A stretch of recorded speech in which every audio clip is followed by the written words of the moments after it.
Greetings and salutations, Val Verde. Welcome back to another commentary. What we are doing here upon this very day that we are. I'm here. My name's Duncan Casey. Sorry, I forgot that bit. And this here, what is on my left, is Richard Jackson. Oh, hi. Die Hard, yeah? Yeah, man. Right. Let's do a Die Hard. Because it's Christmas or whatever, and let's dig the corpse of that fucking discussion up again. I think this is the last time. I'm done talking about the Christmas film thing. Yeah, so am I. What video done about that? Ever since you did it a couple of years ago, it's just been done to death by the internet. Yeah, I like to think I was a bit ahead of the curve with that. I think you were, yeah. The original upload, not the last year upload. But the OG. The OG, yeah. Yeah, you know, yeah. Yes, well, Pierce isn't in this, but if you're going to watch Die Hard with us, get your Blu-ray, whatever, to the start, and get ready to press play. Now! Maybe you shouldn't be playing here. It's probably better turn it down. Pierce was in John McTiernan's first film, Nomads, as was Adamant. And of course, Thomas Crown Affair. Yes, of course. Yes, latterly Thomas Crown Affair. And we just did 13th Warrior with Toby Venables, which ain't out yet, but it'll be an It Ain't Broke episode. Maybe, do you want to turn it down a little bit more? Mm-hmm. I feel like there's a lot of sound in the room. So here we go. Die Hard. What to say? There's a lot to say about Die Hard. The Hard. Yeah, obviously John McTiernan these days is he's had a bit of troubles, but he's coming back. Apparently he's doing a sci-fi movie with Uma Thurman. Oh. Oh. Well, I don't know. I want to see the return of J McT. Oh God, yeah. No, sorry, I was just pretending like I went too high pitched and. Oh, I see. Walk it back. I see. Make fists with your toes. You make fists with your toes when you get off a flight? I've tried it. It does fuck all. All it seems to do is make me realise that my toes are very weak. I mean, I don't understand what the supposed benefit of fists with your toes is, particularly after the flight. Yeah, it's like when you get to your hotel, then do it. It's like, well, how's that going to help me if I don't like flying? I love this. It's such an odd little bit. This is a weirdly forgotten little bit. The fist of your toes. Yeah. But yeah, everything. Oh, I just love everything about Die Hard. I'm a little bit. I will watch this Christmas Eve. It's only just occurred to me because we were both like, oh, we do Die Hard Christmas now. This has kind of spoiled my Christmas watch of Die Hard. Well, I watched it as well, like a couple of weeks ago in preparation for our thing. So I'm kind of Die Harded out at this point. There've been many Christmas screenings of Die Hard round and about as well, which is nice. I missed the one in Cambridge, but I like to do it with a nice mulled buckfast on Christmas Eve. Right. In my house. Yeah. There's a bunch of people at home going mulled buckfast, and I'm saying, yep, I'm not digging into that, son. You look that up. I like this though. It immediately. I think the thing about that set Die Hard apart really at the time is that it really humanises its main character, and the first thing you see of John is like he doesn't like flying. Well, upon revisiting it recently, smoking in an airport, Jesus, because those were the days, and having a gun. Yeah, well, of course, but it became very apparent to me that just how, firstly, sort of responsive to the 80s action, star action hero this is. Because I think they forget, because it often gets lumped in with the sort of Rambo and the Terminator and all that kind of stuff. And it's like, actually, this is responsive. No, this is a film that made it turned a corner. Yeah. That's the thing with this. I mean, it changed things a bit, and that's where you end up with, as I've mentioned before, Jan de Bont did the cinematography in this. He ended up directing Speed, and Speed is another, it's a Die Hard and a Die Hard, but it's more ordinary, relatable people. I've just noticed there's Holly coming out the lift there. Yeah, that's cool. She's walking across the crowd stuff. It's quite I love the photography in this film. I think it's gorgeous. It's just, I've said it, I break a record, but the anamorphic format, I used it really well. There's tons of look at all the lighting there, all that kind of chiaroscuro lighting coming down from the grids in the ceiling. It's got a nice Unsworthian sort of haze to it, which is really nice. Yeah, I mean, it really feels like a smoky kind of. Yeah. Not in a shit way like Superman the movie. Oh, what? Oh, what? Oh, what? Yeah, I said it. Your words, not mine. The cinematography in Superman the movie is not good. I don't like it. Oh. I just hate that. It's way, way, way smoky, and I just really don't like it. I think Scrooge is a superior Dick Donner film. Fair enough. There you go. I won't say I've driven past this building now, but I've seen it out the window of a car. That's my. I wanted to kind of go there, but we were on a tight schedule, so I couldn't really be like, can we just go and look at that building? From that It's Fox building, right? Yeah, the Fox building, so it's Fox Plaza, I think. Well, that's an interior, but no, yeah, but like the Nakatomi building. yeah. There's Mary Elizabeth Winstead. Not really at all. Music by Michael Kamen, which I've talked about at length. Like he's just the score to this is wonderful. The way it weaves in existing songs, and yeah, sure, Christmas stuff, but it weaves in a bunch of existing songs and themes and things like that, and the sleigh bells and stuff like that. You know, it's really nice. Yeah, and it's great sort of tense action music when it needs to be. So I think that's the thing. I talked about that with Die Hard, Live Free or Die Hard, or Die Hard 4.0 in Europe. It has the Die Hard theme in it, which is lovely, but that's all it kind of does with it. And I think Die Hard has more in its kind of texture. Yeah. Well, yeah. I mean, it feels much more organic to the film. Like I think, like you say, it's kind of. Well, it feels tailor-made to this, whereas in the others, it's like they're trying to crowbar it into something else, and it doesn't. Yeah, well, it's richer, isn't it? Yeah, I think I said before when we talk about Die Hard, like Bonnie Bedelia, I really think she got not screwed, but like I think she should have had some presence in the later Die Hards just to balance John out a bit. You know what I mean? Yeah, I'm not sure what the reason for all that was. I mean, obviously she's in 2, but. In 3 onwards, I don't. She's a voice in 3, and I'm not even sure if it's actually her. Yeah, I don't know.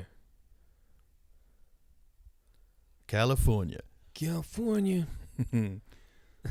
effects by Richard Edlund. It's kind of for the girls, step up your leg. Hey, it's Argyle. What? Remember when we first met John McClane? Argyle picked him up from the plane and took him down to Nakatomi Plaza to meet with Holly. I don't know why we're doing that. Yeah, Argyle. Has Argyle been in anything else? Yeah. I don't know. Look him up. That's good. That was good, Bruce Willis. Yeah, so I think the other thing notable of this, I mean, like Al Leong's in it and Robert Darby, and there's quite a few, named people, but your main character's a TV star in Bruce Willis. Alan Rickman was like British TV guy at best. I mean, it's interesting. I mean, he was at the time. I think he was on stage, wasn't he? Yeah, well, he was almost Rimmer in Red Dwarf, as was Alfred Molina, because they were both kicking about at that kind of time, which I can see. Rimmer. Frank Urelst also edited RoboCop, by the way. Yeah, and also obviously Reginald Val Johnson, kind of sitcom star. I don't know if that was it Family Matters, because Family Matters is a thing with Urkel and Reginald Val Johnson. I don't think Urkel. Exactly. Yeah, see, that was never shown in this country. So all American stuff was constantly referencing Urkel, and we were just who the fuck is Steve Urkel? I believe it or not, and this is going to sound like a fucking great big. No, I can say fuck it. Sound like a bloody great name drop. I had that very conversation with George Clooney.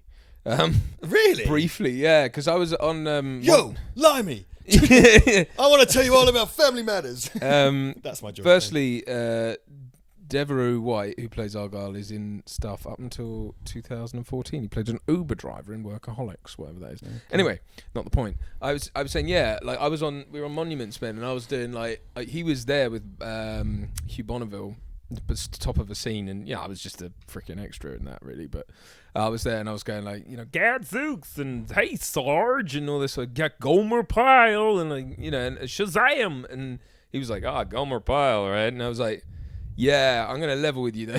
I was like, I suddenly like switched to my normal voice. I was just like, I'm gonna level with you. All I know of it is like Simpsons. I don't. It's all referential. I don't know. I've never seen that before. I don't think it played here particularly well. And he was like, ha ha ha. Did you watch that, Hugh? And he sounded like Troy McClure when I did him. And then Hugh Bonneville was like, I think I remember something. And then that was it. And then we had to reset for get to ones, so that was it. But it was not really a conversation. But it was fun. And there you go. He's a nice guy. That get no truck in this country. It was a massive derailment from Die Hard, and I apologise. But I found something out recently.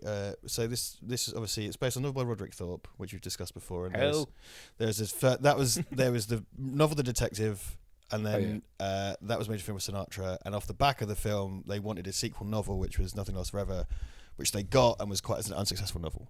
Right. And then Hollywood wanted to adapt that as a sequel to The Detective.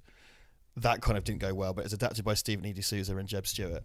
We know who Stephen E. D'Souza is. Jeb Stewart, I believe this is his first screenplay. He was a pro tennis player. who went into screenwriting. How mad is that? Well, fair enough. Crazy town banana pants. Yeah. Die Hard continues to give. This scene as well. The whole like John McClane not being into the touchscreen thing. That's still played out in Die Hard 4 with him not liking technology, right? He's still supposed to be the old-fashioned guy. Yeah, very much. I mean, like he likes the Cretans or whatever. No, Credence Clearwater Revival. CCR, yeah. Cretins Clearwater Revival. Big Lebowski. Then. Oh, the Cretans. And of course, the thing is here as well. The guy could just go upstairs. They're the only people here, but he makes him search. I want you to know that your wife doesn't use your name anymore, Mr. Man, Mr. Black, Mr. Meeks.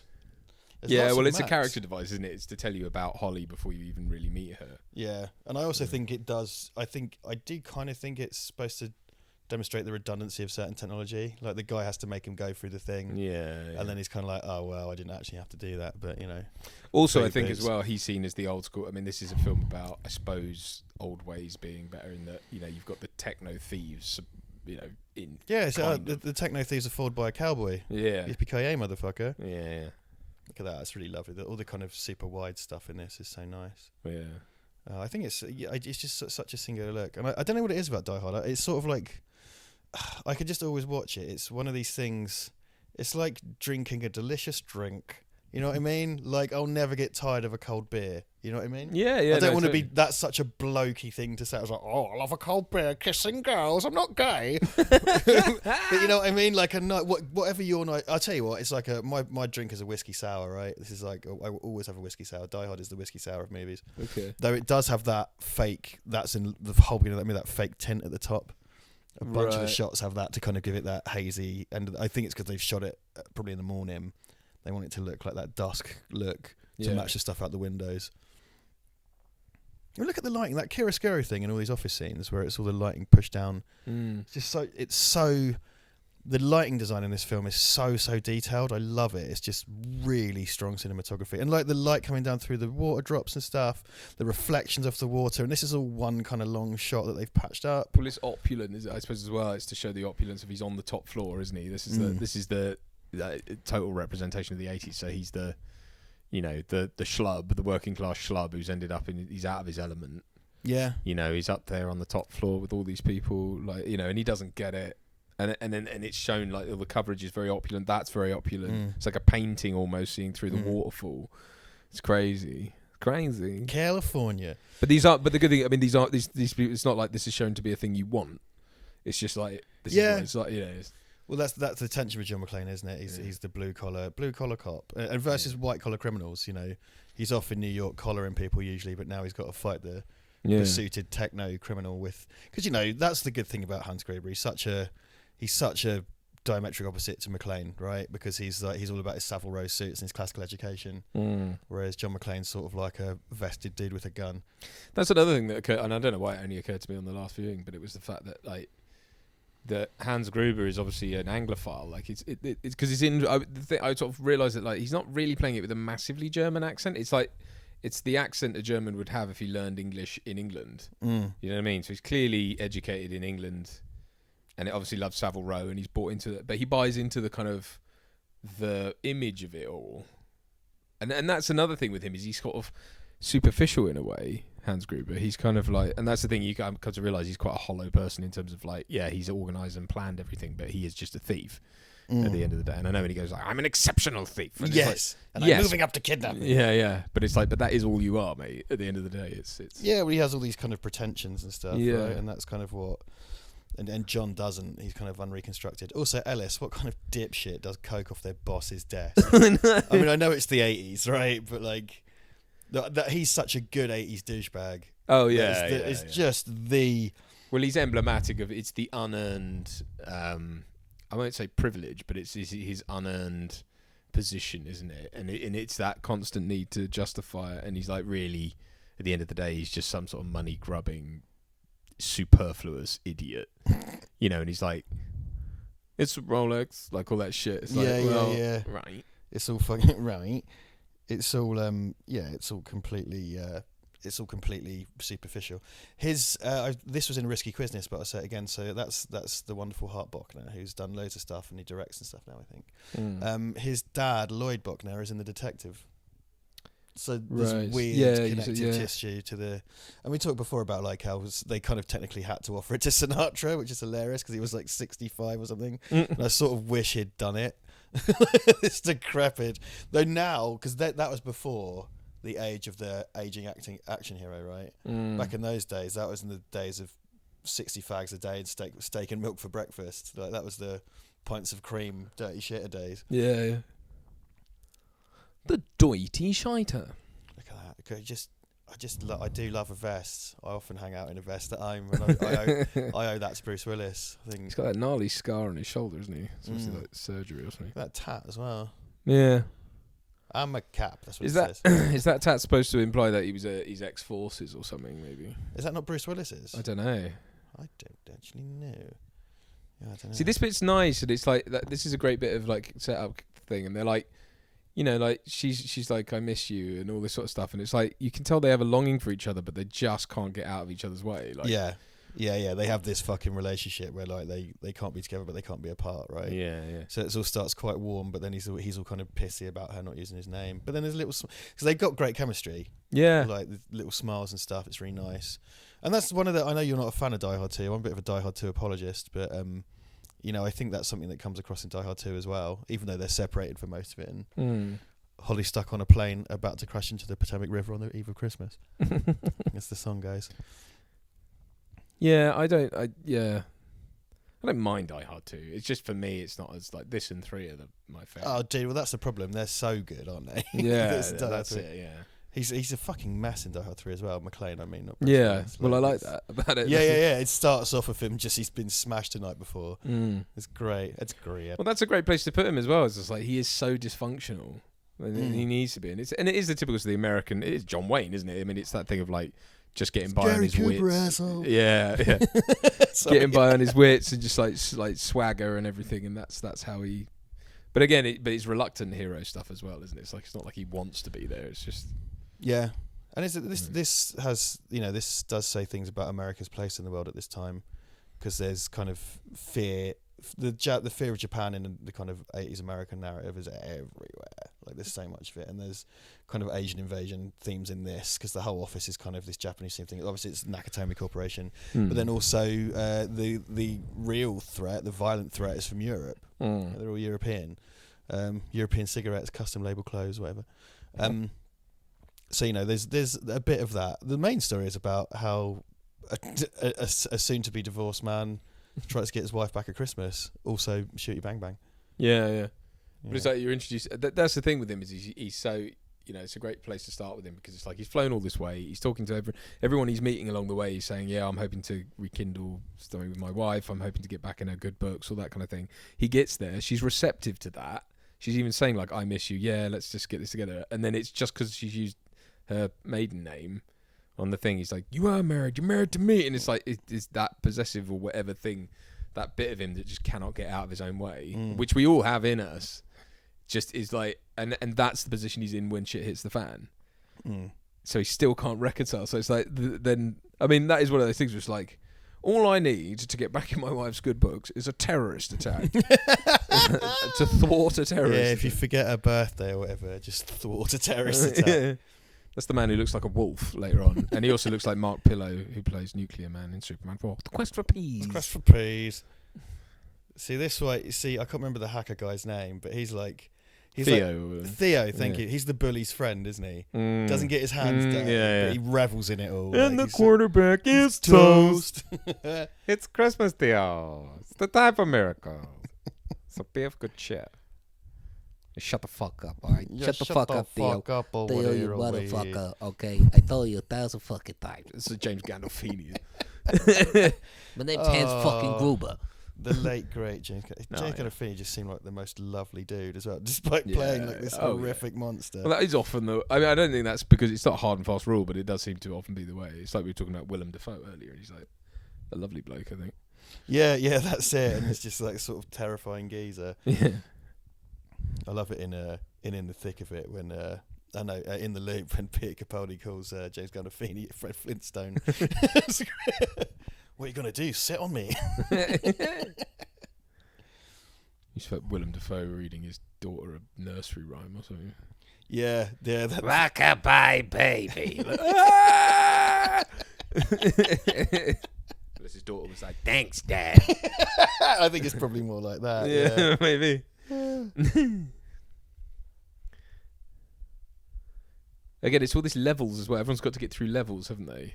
It's just like they've got locks they have to get through. Yeah. McLean's got obviously literally levels of building to get through. And quite a lot of one of the kind of sort of metaphorical preoccupations of a lot of cinema, and particularly in relation to where people are in society, is the concept of ascendancy. And it's like you kind of talked about earlier, like they're up in the gods. Yeah. And you ascend. Yeah. And that represents your place in society. It goes all the way back to like Metropolis. Yeah. And just imagery of the tower being all the way up and stuff.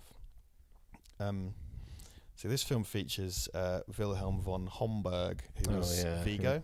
Evil bastard he was. There he is. Yeah, if you get the chance to look up that guy's life, if you get the chance, there's a fabulous about it in an article. Yeah, there's a YouTube channel that does a lot of I wish I could remember the name of it. Does a little mini bios on actors that you kind of weren't, you didn't. He did a great one on Michael Jeter, who's a very, very sort of forgotten actor, but really, really good. He's in The Green Mile and stuff.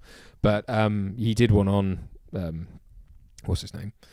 Wilhelm von Humboldt. That's the one. And he was a piece of shit. Yeah, fucking abuses children, like abuses romantic partners, was just a fucking monster. He was a boxer as well, wasn't he, or something? I'm not sure. But yeah, he did do boxing anyway, and at one point, and he was just like angry because he'd lose and stuff, and he'd be like, "Scheiße, gefahren den Fliegenblagen." And he's like basically like saying legit German. Fuck these people. Yeah, sorry, well, I have German family as well. I love these. Again, this is a great little interactive thing. So you got the brothers set up, and obviously one of them's the kind of methodical Eins, zwei, drei guy, and then the other guy's like da da da da, and it just starts cutting through the things. It's like nine. This guy. That's me. Yeah. And the other one is my older brother. Right. That's definitely. I'm the methodical one, and he's a kind of like, yeah, fuck it. See, so the bare feet thing is set up right at the start of the film, effectively, because it's like he's been told to do that as a sort of calming thing, and it's what ultimately screws him because he's running around in bare feet the whole film. And all the terrorists have tiny feet. Yeah. It's interesting though. You see that like a lot of the to come back to a theme of ascendance. It's like that with these action stars and stuff. It's like these early films. You'd never get in any of the other Die Hards. You'd never get Bruce Willis running around in a vest and bare feet, would you? Because he'd be far too uncomfortable. So it's kind of like that thing of, all right, this is. There's more at stake in this film than there are. Die Hard 3 splits the difference by him having a vest under his shirt. That's right. Which is kind of like, all right. Yeah, no, I like that. It's the Max Payne kind of look. Yes, pre-Max Payne, obviously. Max Payne 3. Yeah. There's it was recently observed that you look like Max Payne 2 and I look like Max Payne 3, which I really like. I think if I'd love to do the cosplay. That would be great. Definitely. If you get someone who looks like what's his name? I can't remember the guy who played, because Max Payne 1 was played by someone else. He's a developer, wasn't he? He was one of the developers. I want to say it's not. Well, someone put a GIF on of them at a Comic-Con together. The actor, because the actor did the voice in the first one, and he just walked around with that Roger Moore eyebrow, constipated. But then in the second one, they actually got the actor to play. I always thought he looked kind of like Mel Gibson. Yeah, in the second one for sure. Yeah. Because in the third one, they've aged him up so much, but it's the same guy. But like, I fucking love Max Payne 2. Anyway, this is totally off topic. Completely off topic. Well, it's actually me. Max Payne. I just thought of if I was going to do a film-based drag act, my drag queen would be called Anamorphic. That, my friends, is a joke with a frighteningly limited appeal. That's how we like him on this channel. I love Hans's costume when he turns up initially with that coat on. Oh yeah, he looks proper evil. Cool. Yeah, evil. Sorry, I mean evil. Evil. There's so much chiaroscuro lighting in this. Like the noir thing is all over it. I mean, there's a certain male fantasy element to this as well, where it's like, the baddies are invading and you can do something about it, kind of thing. Yeah, what saves him ultimately is because they see two people have sex, isn't it? Yeah. He's like, the titten, ha ha ha. It's like, oh no. Sorry, that was. I'm not explaining that joke. I'm not explaining that joke. There's Fabio. Oh no! It's like Lenny Luthor. I sort of love because like John eyes the fire escape. It's like if it was just he just left and the film ended. Yeah. Just goes. Credits. The sort of realistic Die Hard where he just leaves. Calls the police. Oh, in the pantheon of great Mitchell and Webb sketches, Mitchell and Webb did a great Die Hard sketch, which I suggest you look up if you can. If you don't know who Mitchell and Webb are, they're like British comedians, and there's a great sketch about Die Hard, which I like a lot. And then, did you watch Brooklyn Nine-Nine? No. They did a great Die Hard episode where it's in a shopping mall, I think. Right. And because the main character Jake loves Die Hard and he talks about it all the time, and he gets to do a Die Hard, but the terrorists are Canadian. He's really annoyed they're not German, which is quite cute. So I think because all this under construction stuff, I think this building was under construction at the time. Okay. So I don't know. Yeah, I'm not sure how much was shot in it and how much was on the stage. Because this looks like a set, right? Yeah. And you sort of think them running around shooting up their actual construction. Yeah. All right, quickly shoot the window. That'll get attention. I love his whole, and this was like his debut movie. He just, as far as I know, like as a Hollywood movie. Yeah, I'm sure he'd done. All actors have done smaller films and stuff. But well, it's a very like at this point he's in control and he's very he's got a ton of theatre under his belt, right? Still, but just to walk out and just boss a film like this at 40, he was 40, wasn't he? When he something like that. The real use of power, all the fake terrorist stuff is so well done. Yeah. And so they have a little bit like what was it like? When he talks about the Golden Dawn, and he's like, I read about it in Forbes. Yeah, that's right. Yeah. Well, because Jeremy Irons sort of does that as well in the third one. Obviously his brother, but yeah, he's that is one of those things. You don't know you want it till you've seen it, but like Jeremy Irons as Alan Rickman's brother, that's fucking genius. Simon Gruber. Yeah. That's a genius bit of casting. Oh yeah. It's so good, and they're both kind of posh English blokes doing German, so it lends to that Anglophile thing. Yeah. Well, it's sort of the English against the Germans as well. Look at how Ellis crumbles as well. Yeah. Ellis does look like a sort of knockoff version of Hans Gruber, doesn't he? Hans Gruber is what Ellis wants to be.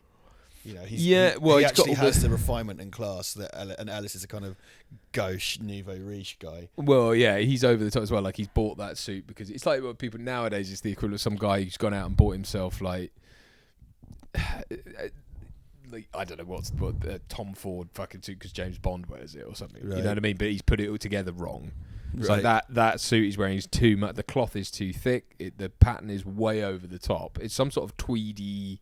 It's got checks in it and it looks dreadful. And the shoulder pads are massive. And he just bought it because it's fashionable, not because it suits him or anything. Yeah, exactly. He's, Hans is everything that he thinks he is. Yeah. When he actually meets it, he just crumbles in front of it. That's it. I don't like a double-breasted suit with notch lapels. It doesn't look cool. With what? Notch lapels. Like Hans Gruber's got. Notch lapels are for single-breasted suits, really. And peak lapels are for double-breasted suits. But whatever. I like Primark tracksuits. I like a suit. I need to buy a new suit, actually, because the trousers are wore out. Which is a shame. I don't like double-breasted suits, so either. I think they just make me look like. Well, they make anyone look like. There's a time and a place, but the blazer, the double-breasted blazer makes you look like Alan Partridge.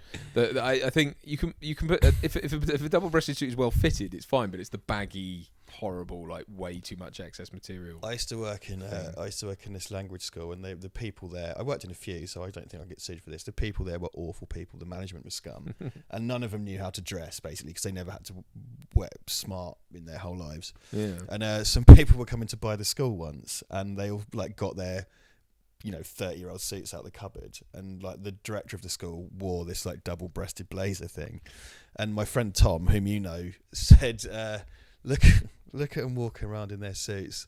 They look like dogs standing on their hind legs. Very good. And I don't have the capacity to be snobby about suit stuff because I don't currently own a complete suit. I do like a suit. I'm not an idiot. I love getting smart is lovely. I like it. Yeah, I do. I wish I had more reason to dress up more often, but there we are. Ah, Mr. Takagi, I see you've built a sweet diorama. I don't like as well. Like nowadays, you've got that thing as well. Like, it's so easy to be overdressed if you put a suit together well. You know, you can look a bit out of place now because I just think people just don't expect it. I suppose. So you can, anyway, let's. Stop yeah, I think one of the things about my job is that I've chosen to go techie for where I go to work. So I wear like black jeans and a black t-shirt that's branded. Yeah. But I know people in my line of work that do wear suit jackets and stuff like that. And it's like, mate, you're on your feet for 12 hours running around with a camera, climbing up ladders sometimes and doing crazy shit to get high shots. And like you're going to do it in a fucking suit. Yeah. Like, come on. Give me a break. Some people like that. They have their affectations. Don't they? Like Chris Nolan seems to wear suits, but it's not like he wears. They're deconstructed suits, so they're very. It's Spetsura if you're for your talent, but it's that thing of it's dishevelled, but it has a. Right. You know what I mean? It's kind of it's clearly put together on purpose, but it's with a certain look. Okay. My friend Ben Jakes, he's a producer. He'll always wear his black. He's got this black like suit jacket that he always wears, but he's wearing like t-shirt and jeans. Right. That's his kind of look. You know, he wears that on everything, which is cool.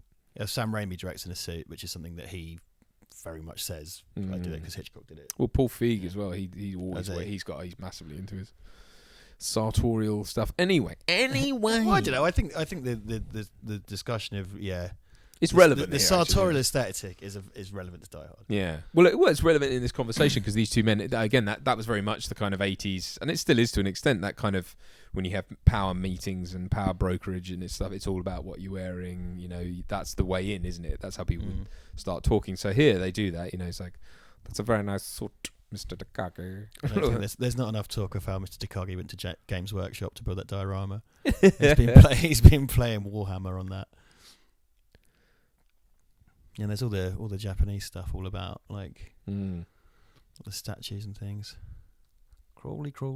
If you actually crawl around, it's really exhausting. In that Die Hard video I did, all I had to do was crawl through that cardboard box. And by the time I deliver the line, it's like, just not used to doing that. Well, it's like when you were a kid, you'd do it all the time, but it's just like, I guess, Kids are mad though, aren't they? Like, if you get a young kid, I wouldn't ever actually do this, but it feels like you could throw them at a wall and they just bounce off. Yeah, like they've got this mad like construction. It's the way like babies naturally swim, and they kind of forget that. Yeah, you can, because I suppose they come from fluid, but they can swim at first, and they sort of forget it and have to learn it again. Yeah. This is I love the edit here because it's really quite nasty. It's really bloody. Yeah. So you do see blood hit the glass, but it cuts at exactly the right time to sort of have the impact but not linger. It's all John's POV as well, so it's kind of like you can see he's obscured, like you can't quite see his head or whatever, but Mr. Takagi will not be joining us for the rest of his life. Yeah.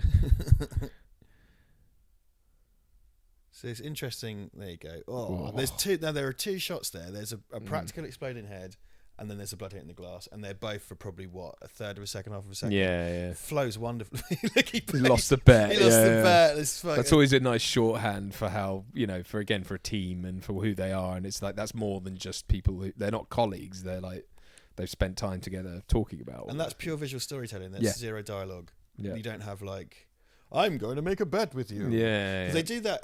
They do it in the Avengers, and it's really nice because it does like, you know, Nick Fury throws away that line like, "I bet you $5," and then the gag. It's a really great gag because without saying anything, he just produces the $5 note and gives it to him later when he loses the bet without saying anything. It's a really lovely, dry little bit which works really well. And I just think this is a film absolutely full. I think John McTiernan just absolutely gets visual storytelling. There's tons and tons and tons of close-ups on people's faces like this, and you know, the photos of his family, people just reacting to objects.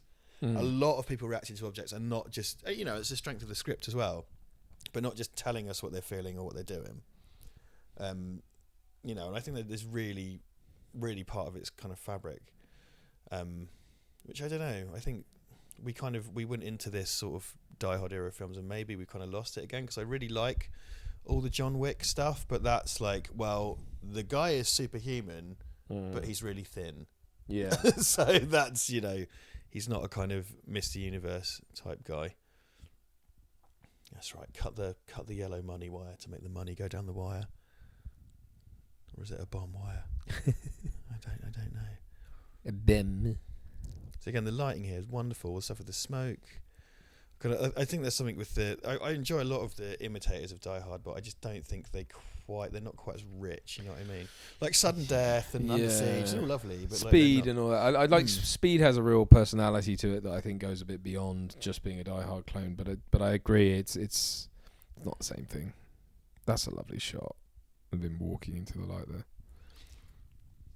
Yeah, they're really good at teeing all this stuff up. And there's POVs as well. There's a lot of like a character walks in and then you see from their POV what they're looking at and stuff. Because I mean, it's good to have all these kind of really great actors, but like I say, there's lots of people just reacting to stuff non-verbally. So you know, that's close up on Alan Rickman's face. But you're you know, it's good to have an actor of that quality because he's able to convey that. You know, a lot of it as well is knowing what not to convey. I mean, like the more I get, the more I do, the more it is like actually understand where the camera is, what it's doing, where it's putting the audience, and let them do the work. Let them do as much of the work as possible, because that actually is how you convey things. It's a really, I know it's so counterintuitive, but it's like bad acting is when you are acting, when you're doing, you know, too much on screen anyway. You know, it's like it's yeah, you've thought of all the thought processes, but you don't have to show them physically. I love when it's normally like fan films or student films, but there's something that I don't know. It's sort of like the opposite of acting, but you know when they cut to a shot of someone and they're doing nothing, like somehow they've turned their face off, and it's just like this strange empty mannequin android face. Yeah, and it's like the camera lingers on it because it's supposed to express something, and you're just like, right. Well, yeah. I mean, again, that's the thing of like, yeah, you need to go through the thought processes and the emotive stuff. Like you have to go through it internally, but you don't have to express it physically. Like, you know what I mean? It's like, yeah, the cogs need to be turning. You can't just be like rudimentarily standing there and waiting 5 seconds. That's what I love about it. There's something really funny about it. And you see it in bad films as well, like, you know, straight to video sequels and stuff sometimes in the era of before those got good, because those are kind of a lot better than they used to be. Yeah. But yeah, you just have someone walk into a shot and just stand there looking like a mannequin, and it's so odd. It's such a weird thing.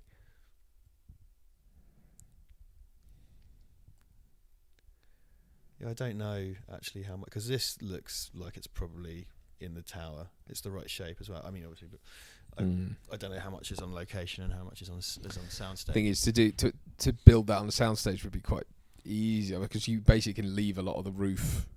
You know what I mean? Like you don't have to dress the ceiling or anything. You could probably. Someone's going to tell us all this, I'm sure. Yeah, but because the thing is, it's Fox owned the building, so they could do what they wanted with it. Yeah, Blow true. it up! Whoa, smash a helicopter into it. Yeah. Don't worry, it's ours. That's how things work. This is real life. Get a real SWAT team and tell them there's terrorists inside. Yeah. You're a policeman. There are rules for policemen. That's what my captain keeps telling me. That's how I'd play McLean. Right. Yeah, it's an interesting California. Yippee-ki-yay, motherfucker. He's got some serious glasses, but the thing is, that looks back in now, isn't it? Yeah, probably is quite a hipster. Those big glasses. Yeah, now, I mean, that's just a sort of dorky German guy in 1988. Yeah. Well, no, probably just a normal German guy in 1988. Elbow to the face. You can see a lot of Bruce Willis's stunt double in there. Yeah. Now in Blu-ray. There, for example. Wow, yeah. I've never really looked for that, but yeah. There. I'll tell you. It's got a lot of hair. So we always have Die Hard at Christmas Eve, right? So it's something me and Ivan did. My previous wife used to do it as well. I used to do it with my girlfriend. We used to watch it on Christmas Eve, and then me and Ivan do it on Christmas Eve as well. That's really nasty because he breaks his neck. Yeah. Fall down. But it's chaos. It's not. Again, that's the John McClane school of thought. Like that he wins through. It's not like a calculated move, right? Yeah. I'll tell you my other Christmas tradition that normally ties into this. I've made it for Ivan sometimes as well. Get a pizza. Get like a cheese pizza, right? Get some Bernard Matthews mini Kievs. What are Bernard Matthews mini Kievs? Well, I'll tell you. They are hollowed out spheres of processed turkey with a garlic cheese sauce inside, covered in breadcrumbs and parsley, garlic and parsley. That's the classic Kiev. That's the yeah. But it's not like the butter. This is like a cream. Butter. Better. That's better. A bit of butter. Anyway, it's not butter. It's like garlic creamy stuff. Yeah. What you do is you cook them halfway, and then you cut them in half, like the bottom of a Sabutio, man. What's Sabutio? Sabutio is a football-based table board game. Anyway, you take your half spheres, you put them flat side down on your pizza. You cover that in Stilton, then you kick that in the oven. What you got yourself there is a mini Kiev blue cheese pizza. Wow. What is my Christmas treat? Why is it Christmas treat? Well, I'll tell you why. The Pope lives in Rome. No, He does. the Vatican. Well, Vatican City. And the Vatican City is a nation state in Italy. Italy is where pizza comes from, and the Pope is where Christmas comes from. So that's why. That's why. Pope delivers it by stork. You know that Ninja Turtles pizza motorcycle that launched pizzas? That's what the Pope has. It's based on something the Pope has, and that's why I ate that. But I eat that on Christmas Eve when I watch Die Hard. If we can get some Buckfast, me and Ivan made mulled Buckfast as well, which is hot caffeinated Scottish fighting wine. In case you wonder, Caffeinated Scottish fighting wine. I like because. I'm not trying to be mean, but you can only normally get Buckfast in the kind of off licenses that have someone sleeping outside them. You know what I mean? And one of those little LED signs that says open. Right. That kind of place, yeah. Whereas, you know, my local one of those got turned into a Sainsbury's, and now I've got to go up to Arbury. Got to go up to north of the river to get Buckfast. Shock him. Sorry, I'm replying to my agent. Of course, sends me an email right after we started this. Apologies, very rude of me, but I have to reply to him. You'd have got away with that. I know, but then I just thought, you're a nice man. He's a nice man. I'm gonna have to talk about the couture of Die Hard. Ellie got me a ho ho ho now I have a machine gun t-shirt. Oh no! What did you get? I can't remember what you got. Oh, she got me a Big Lebowski one. A Big Lebowski one. Yeah, which is amazing. Because previously I made my own one of those from a long sleeved Primark t-shirt. It was £3, or I think it was £1.50, and then I spent £2 on the tinfoil, which is the whole budget for that video. Yeah. So I've made my own, which I've still got, but Ellie got me a custom printed one. Which I nearly wore today, but it's kind of like it's an audio format. Why would you do that? Wow, would you do it? Why would you do it? He does have the he's got I do have a Christmas hat as well, which I mostly use for my Christmas cooking videos. Okay, I've replied now. Sorry to get back in the game. Unbelievable. These Christmas auditions are a pain in the bottom because anyway, never mind. There was around a time when people are busy, but anyway. Now I have a machine gun. Ho, ho, ho. Yeah, because he starts writing down the people's names on the. Yeah, see, that's it. There's a kind of the thing with John McClane is he has this kind of like analog sensibility, right? I mean, it's before digital is what it is now, but like he takes his screwdriver and sabotages the lift, and he kind of takes the detonators and he writes their names down on his arm and stuff. Yeah. Because it's like it's a video game experience by a person that's never played a video game. Yeah. Which, like in Hudson Hawk, he says, "What's Super Mario Brothers?" The unappreciated classic Hudson Hawk. Yes, unappreciated by me. Unappreciated by you because you're a Philistine. That shot's great. Yeah. What is that? I guess it's a real lift, right? Like, well, because it didn't look like a composite, yeah. Because like Die Hard 2 has some groundbreaking at the time, but now quite obvious composite work. Like I'm thinking we're talking about the ejector seat, but for the time, yeah. It was used a lot. I remember in like advertising, even things like DVD. I remember it being used as a sort of twice as sharp as VHS. Yeah. Which so sharp then. Sound. Titties. Titties. I love how he stops to look at that. He's like, "Oh, you would though." Blue collar. You'd absolutely. Yeah. So that's an MP5, is it? MP5, yeah. Heckler and Koch. Yeah. Koch. You had a Beretta 92FS. M92FS. No, that's just the 90. Yeah, M93R is the burst fire one. No. But M is for it's military. So it's the military version. That means McLean. Yeah, the McLean. Yeah, but he's a cop though. Would he have a military one? I don't know. I think it's just. Do you know what? We have an audience of Americans who go on no. So you tell us. Yeah, true. I thought back Jackson 92FS. Hashtag back Jackson. Hashtag back Casey. M92. M92. I know. Fuck. The M92. I said whatever the first thing I said is fucking gone now. Jesus Christ. 92FS. Oh, it's a Beretta. It's a fucking Beretta. Why are we doing this? You know, it's a samurai edge. It's a Resident Evil reference. Ooh. The kids love those. Am I right in thinking as well like that? It's probably because we were grotty teenagers at the time that we sort of accrued this insane knowledge of handguns, but like video games, absolutely, and video games.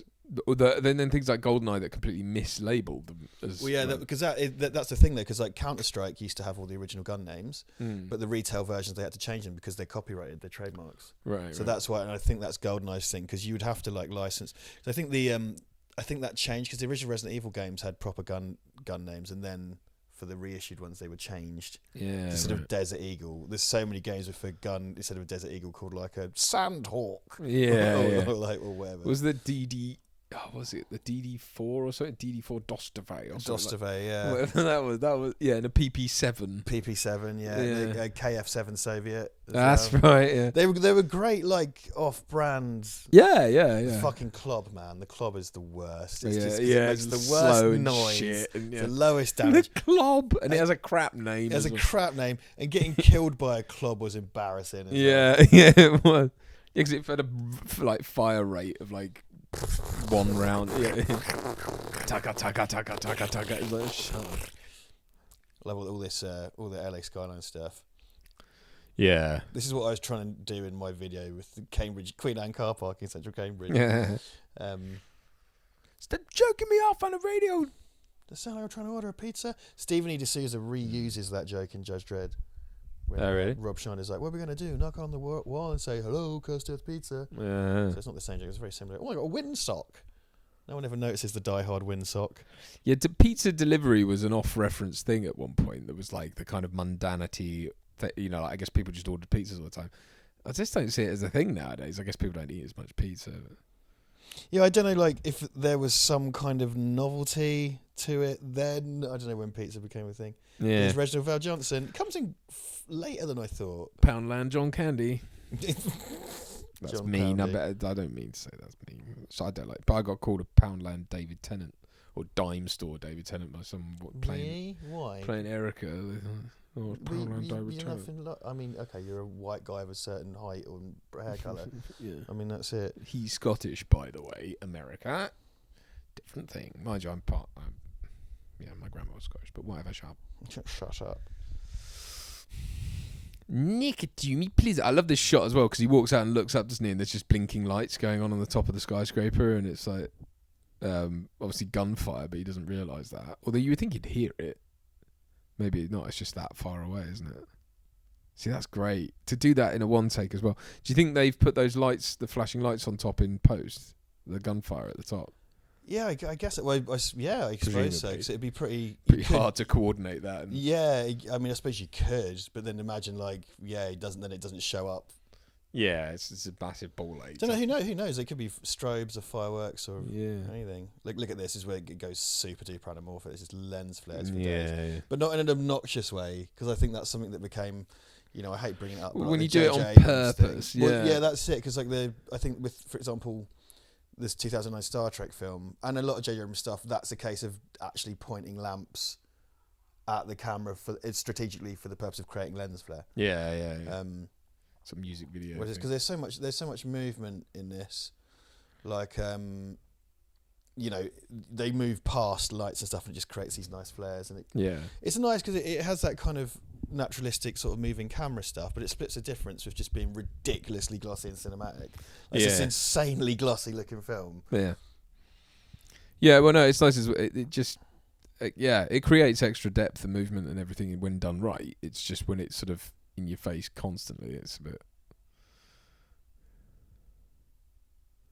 I like that bit early when he fires at the door lock to get through, and it's this chaotic, like, just wildly shooting at the door, and that's sort of John McClane in a nutshell. Really. It's like his method works, but it's that thing of like what was it in Band of Brothers or whatever? There was that soldier who would just run through the battlefield and somehow you'd never get hit, and it's that kind of once you abandon the fear of something, or once you're no longer operating under fear, it's I guess it's luck as well, but it's like the fact that you can. It's that thing of don't tense up when you fall down, isn't it? It's like that. That's kind of what this is in a nutshell. It's like run through it, be loose, be adaptive, be able to change, and that's how you win. Mm. Rather than, I mean, and that's the thing, isn't it? Like the terrorists, or they're not terrorists, but the thieves, they have a plan. And once the plan gets fucked, they're fucked. Yeah, exactly. There is that thing of sort of, and it speaks to sort of Hans's character, doesn't it? Like everything has to be precision times. Well, that bit as well when Holly's like, only John could make someone that mad or whatever. That's because it's not because he's infuriating, but part of the reason why he's infuriating is he's often right. You know what I mean? He's not right in the way he goes about it, and he's heavy-handed in how he does it, but he's irritatingly correct about stuff. Yeah. Yeah. So I that's one of my favourite lines. Is only John could. Yeah. It's so great. It just sums up the relationship completely. Yeah. Absolutely. Again, it's just clever writing, and it's just something that's just been totally abandoned nowadays. It's this idea that, hang on, you can give the audience some bloody credit. Stop writing for teenagers. It does annoy me, the amount of exposition in modern movies, and it's lovely to see something done just plainly. But I sort of think probably the people who were mid-30s watching Die Hard were going like, look at this fucking shit. Look at this juvenile. Bring back Cary Guns Grant. of Navarone. Yeah, exactly. Yeah. That's a real movie. That's a movie you can set your watch to. Charlton Heston. Bring him back. Bring back Chuck. Bring back Chuck. Yeah, see that shaft there, I'm guessing that's, is it a matte painting it must be to extend that all the way down? Or a mirror, maybe. I don't know. Fuck his safety. It's a real shaft. Yeah, I don't know how they do. That's very nicely done. If it's a matte, it's a very good matte. They're very brief shots when you see the full extent of the. You see the bit here where he falls. Is that a matte? I guess it might be. Yeah, it's hard to say because this is in the days of sort of crazy in camera.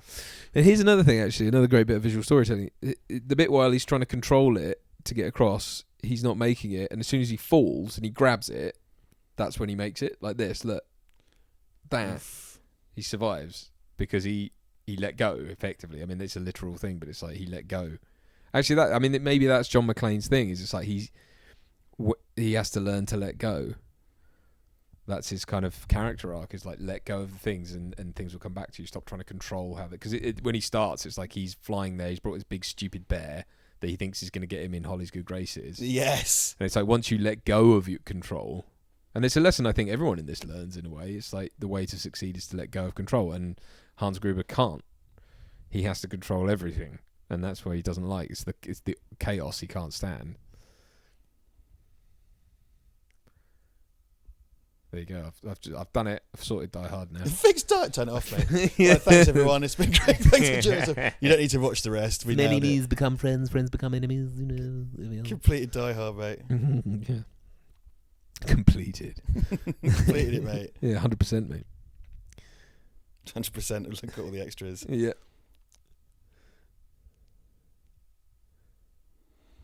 I mean, I don't buy that a human could really hang in one of those air vents because they're so weakly suspended, because effectively all they're doing is channeling air, so it's not like they have to hold a lot of weight. Yeah, it's such a trope now as well, isn't it? The old. He's in the air vents. It's like, right. I will say this because people like it's always like, oh yeah, like air vents aren't big enough to fit a person, and it's like this does go out of its way because there are loads of movies where there are an enormous air vents. Yeah. This has plenty of shots that show how claustrophobic it is. Yeah, like it's really tight. Yeah, Dr. No did it. Dr. Nout. Dr. Nout. Fabio, no. Fabio, no. Fabio, no. Oh, no, Fabio. No. Doctor, no. Doctor, no. Money down.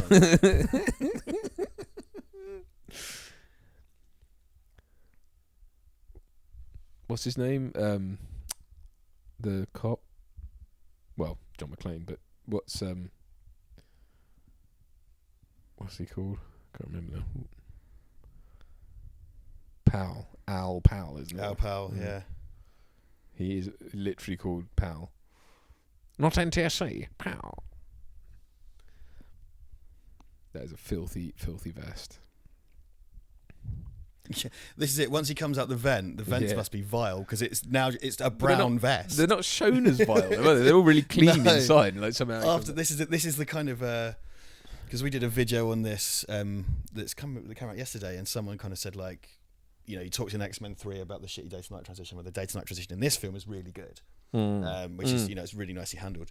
The big flaw in Die Hard is the white to brown vest transition because it's like that's a white vest that's been used to clean up shit. You know but uniformly as well, like it's been dipped rather than just smothered in stuff. But I mean, it's like there's a reason given for it. There's a story reason for it, but it doesn't seem like the vent he was in was particularly dirty. But you never know. He might have gone through a dirty. Gone through a dirty. He crawled through a river of shit. Here's Huey Lewis. It's hip to be square. so that's the thing. Like that's something a lot's been made of the Huey Lewis guy now, and it's talked about a lot. But for the longest time, no one really said it, and he is freakishly like Huey Lewis.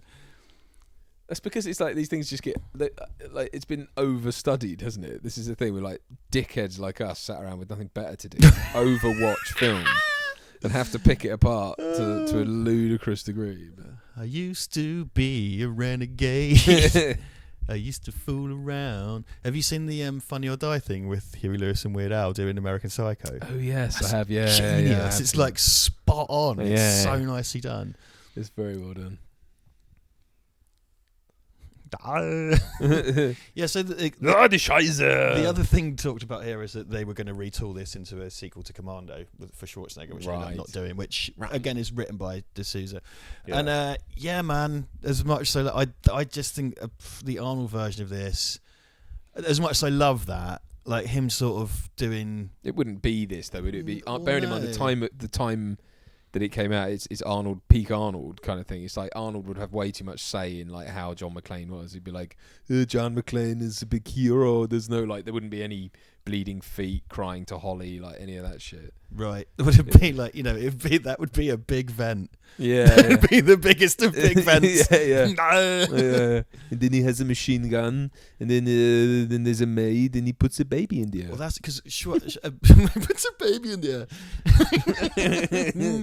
Schwarzenegger was a star. Like Bruce Willis wasn't a star, right? And Schwarzenegger, one thing you notice a lot is that he seems to have quite a lot of input into his films, particularly in the 80s. Well, now Bruce does, of course. But. Yeah, of course. But at this point, like this would be constant fucking Arnold sticking in dumb one-liners, and I love a dumb one-liner. But it's not the vehicle for it though. It's just this film. Predator, you know, McTiernan got it out of him in Predator. You know, it was the perfect thing.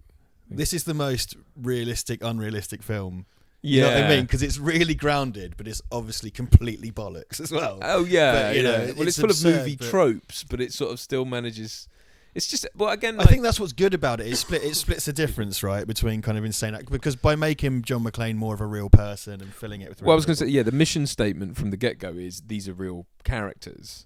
They're in an extraordinary situation, which obviously then lends itself to extraordinary things, but they are real people, and then there's that in for the audience at the start that's like relatable. So when it all kicks off, it's got to still be an action movie, but you know, it's it's great. I mean, McTiernan is wonderful at that. He really does put character first, always. He absolutely gets it. Like, there's definitely no question. And I think because his later stuff kind of suffers, admittedly, things like Rollerball and stuff. But owing to the situation with McTiernan that kind of took him out of Hollywood for a while, we didn't get to see him do more. And one thing I kind of because a great shot. Yeah, I love so that. Good. How are you going to show the reversing thing breaking out through Argyle's like total imperception of what's going on? Yeah. It's got that great. There's some great classic rack focuses in this, and when you rack focus in the anamorphic, it kind of does that weird squashy thing. Yeah, and it did it there, and obviously the big one, and I did it for that Unemployment of Jackson video. I ripped it off like it's when Al shoots the terrorist at the end. Yes, and then they rack focus on the gun barrel. It's really nice. Well, because it's such a shallow depth of William Atherton. There he is. 80s douchebag. 80s douchebag, bless him. In 2 films. Yeah, well, 3 films, yeah. And the Die Hard Vendetta video game on GameCube. Reginald Val Johnson's in that as well. Oh. And that had Lucy McLean in it as a character. Oh, fair play. Yeah, it's kind of... I sort of really loved it when it came out. It hasn't aged well. It was unique. I'd put it that way. Right. You got Max Payne powers, and it played. You charge up Max Payne powers, and when you turned it on, you would see the bullets leave your gun in the first person. But it played "Ode to Joy" when you were running around going nuts. Yeah, it was kind of cool. It was kind of cool. It was about like Hans Gruber's son, and the last level was in Nakatomi Plaza. So it's a bit like right, yeah, massively right. I had Die Hard Trilogy. I had that for PlayStation, and I loved that. Oh, although mate, the first Trilogy, one was really fucking hard, like the Die Hard one. But I was all about Die Hard 2 because I love Virtua Cop. I had the light gun because Virtua Cop's one of my favourite games. And I was all about that. Yeah, that was probably the best one. It was so fucking. That game was so bloody. It was brilliant. Oh, it was, yeah. So you remember in the third one where you hit people in your car in the taxi, and then the windscreen wipers, you killed somebody. Yeah, was it actually Samuel L. Jackson who did the voice? They were just all the voice bits were just extracted from the movies. Right? Yeah. Right. But yeah, that was because they did a second one that was set in Vegas, like Die Hard Trilogy 2, which I never played. It was developed by someone else, and it all felt like a kind of straight-to-video sequel, you know what I mean? Yeah. Because like the first one had Bruce Willis in it, in as much as it was a cardboard box with his face painted on it, and then it was all just samples taken from Yeah. You know? Well, you only saw him really in the first one, didn't you? Like as a third-person character. The second one, you heard his voice, yippee-ki-yay! Yippee-ki-yay! Because like, they hadn't quite sampled it right. It's not a thing he just goes around saying as well. Yeah, I mean that was an interesting game though, to do it that way, to have 3 different genres effectively put into one game. Yeah, it was funny because they were all kind of reasonably short games, but there was 3 of them, and yeah, that first one was fucking nails. Really hard. Really I don't think I difficult. ever finished it. It was really hard to do, but you Yeah, could go up and down the building, couldn't you, and do? Yeah, I think I just mostly played the second one over and over. I think I had the demo of the second one that was just the second one. Yeah. And then once I got the game, I just played Die Hard 2 over and over and over. Mm. Which is ironically, clearly both our least favourite film from the first 3. Yeah. See, this is interesting. So, well, like he's in a sort of Zen garden, effectively smoking a fag. He's in control, or sort of apparently in control because he's starting to piss off Hans and stuff. This is great because he's him just getting under his skin and giving him attitude. Yeah, I'm sure the setting there's a purpose to it. That he's doing it from here. Yippee-ki-yay, motherfucker. Yeah, it's this great kind of little ironic contrast of Well, because he's in the boardroom, isn't he? So I suppose he's in the seat of power, effectively, in the building. But yeah, he's this shrubby, nasty, smoking, like grotty bloke saying motherfucker and stuff. Newly brown vested. Yeah, and then you've got the king who's usurped the throne in the high castle, effectively. I find this really interesting because he talks about the Helsinki syndrome. Right. As they talk about Stockholm syndrome, but they refer to it as Helsinki syndrome. And I'm sort of like, is this a Heimlich maneuver thing? Yeah, is it branded? Where it's you have to give Mr. Stockholm. Well, you have to give the people of Stockholm money. And the joke is, he says Helsinki, Sweden. He's like Finland, right? But like, which confuses it even more. Yeah. It's like, I get because like there was originally a scene where someone suffering from Stockholm syndrome is given the Heimlich maneuver wearing a Mickey Mouse T-shirt, and they had to take it all out for copyright reasons. Of course, now it's been all those things are now owned by Disney. So for the re-release, that's it. It's going to be reinstated. Yeah, pay one person, one corporation, Walt Disney's frozen head. The other news anchors. It's not. Is she Dick Donner's wife or whatever? Because she's in all the Lethal Weapon. Oh fuck! Now the film Ricochet with John Lithgow and Denzel Washington is also produced by I've forgotten. Anyway, I believe the female news anchor from this is also in that same character, same name. Oh, really? Okay. Yeah, thus creating and a shared universe. Ricochet is great, by the way. It got third act problems, but that's a really good, because it's not really Die Hard. It's like a revenge film. It's like John Lithgow gets banged up by Denzel, and then he comes out to take revenge. He's a kind of slightly. Oh, so John Lithgow's the bad guy. He's the bad guy. He's the bad guy. Yeah. I thought you said he gets banged up by. Yeah, banged up in jail. So he takes revenge on. Yeah, so he takes revenge on Denzel. Very good. It's a really great movie. And it's got a strange Joel Silver, because Joel Silver produced it. And it's got it's got a strange cameo by Jesse Ventura as John Silver seems to like to do. Okay, brother. There's a bit in Ricochet because Lithgow's in prison, and I think he says it to, I can't remember who says it to, it might be saying it to Jesse Ventura. He goes, I flossed my teeth with your wife's pubic hair. It's like, whoa, okay. A bit far. Yeah, but yeah, that can be insinuated into the Die Hard universe. Very cool. Mm. Yeah, because this is another thing that people sort of talk about is his talking to Al Powell on the radio thing, the kind of the outside help, the kind of, the man on the inside type thing. That's another trope that's then worked its way into all the clones, like that Casey Ryback thing in Die Hard, in Under Siege. That he's on the radio to the typical CIA bullshit general people. And the war room or whatever. Gentlemen, you can't fight in here. This is the war room. This, I mean, again, it's that speaking truth to power thing of like you've got the incompetent head of whatever, like the local LAPD or whatever, and then the FBI. Dwayne, and then the FBI turn up, and it's all fucking nuts. And look at all these people with their silly rubbish, and they still can't do it. Yeah, they're shooting the lights. It's really interesting that it is a bit artificial, though. I will say at one point, it's like when he's like, "What are you shooting at?" Like, they're shooting the lights. Yeah, I mean, it does go out of their way to show that the entire police force to be dipshits. Apart from, but then again, it's the blue collar heroes, right? They're smarter than those in power. It's the blue collar fantasy. Yeah, true. Or blue collar reality, solidarity, brothers and sisters. Communist podcast. I was going to say there's a kind of there's loads of really memorable characters in Die Hard, but it's like such a staged introduction. Like, because Paul Gleason turns up now, and we're like, what, an hour in? Yeah, I guess. I mean, it takes its time. I mean, that's good. Yeah, and the Johnsons, like Darby turns up shortly-ish, but it's still an hour over. Like, so all this stuff, all these characters just keep coming, and that when you think of the movie, they're all really memorable, but then you kind of realise, well, they're only in it for half of it, or whatever. It's true. Oh, and Rick DeCommon plays the guy cutting off the power, the technician guy. Oh, right. Who's that? He's a old kind of SNL Second City dude. He's in. Oh, okay. He's the neighbour in The Burbs. Tom Hanks' best friend. You've never seen The Burbs? Oh, here we go. Fucking hell, man. Sorry, Brad. No, I haven't seen The Burbs, mate. I think that transcends being a thing that you just enjoy as a kid.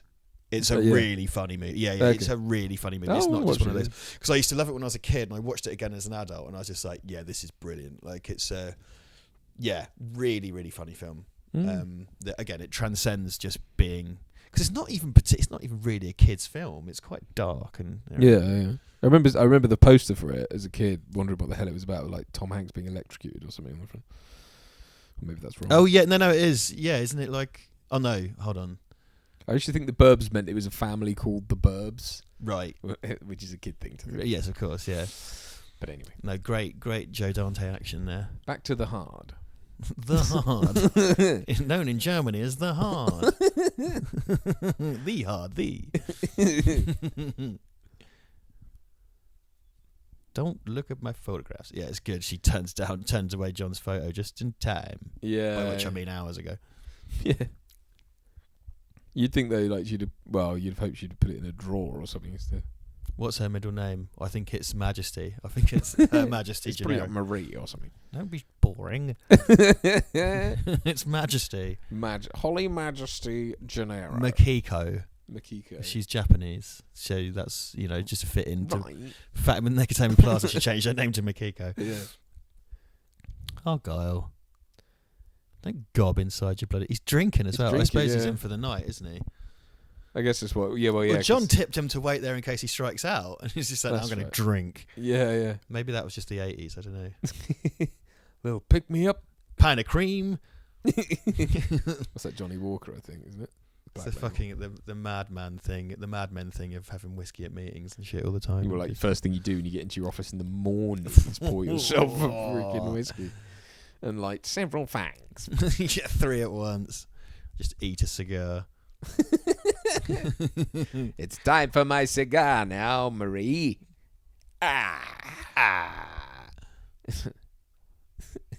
Time to go poo-poo.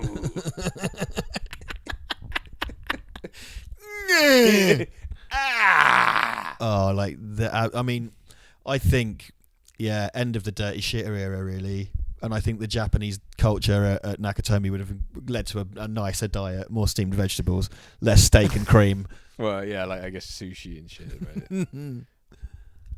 Oh, they have a crazy I healthy just diet. said sushi and shit, right? Oh, there's that send in the car guy. I don't know why he says it like that. Send in the car. Send in the car. It's like, what? Like, he sounds constipated. Yeah, well, sort of constipated, but maybe also priapic. Yeah. That's got a massive boner, but can't shit. Send in the car.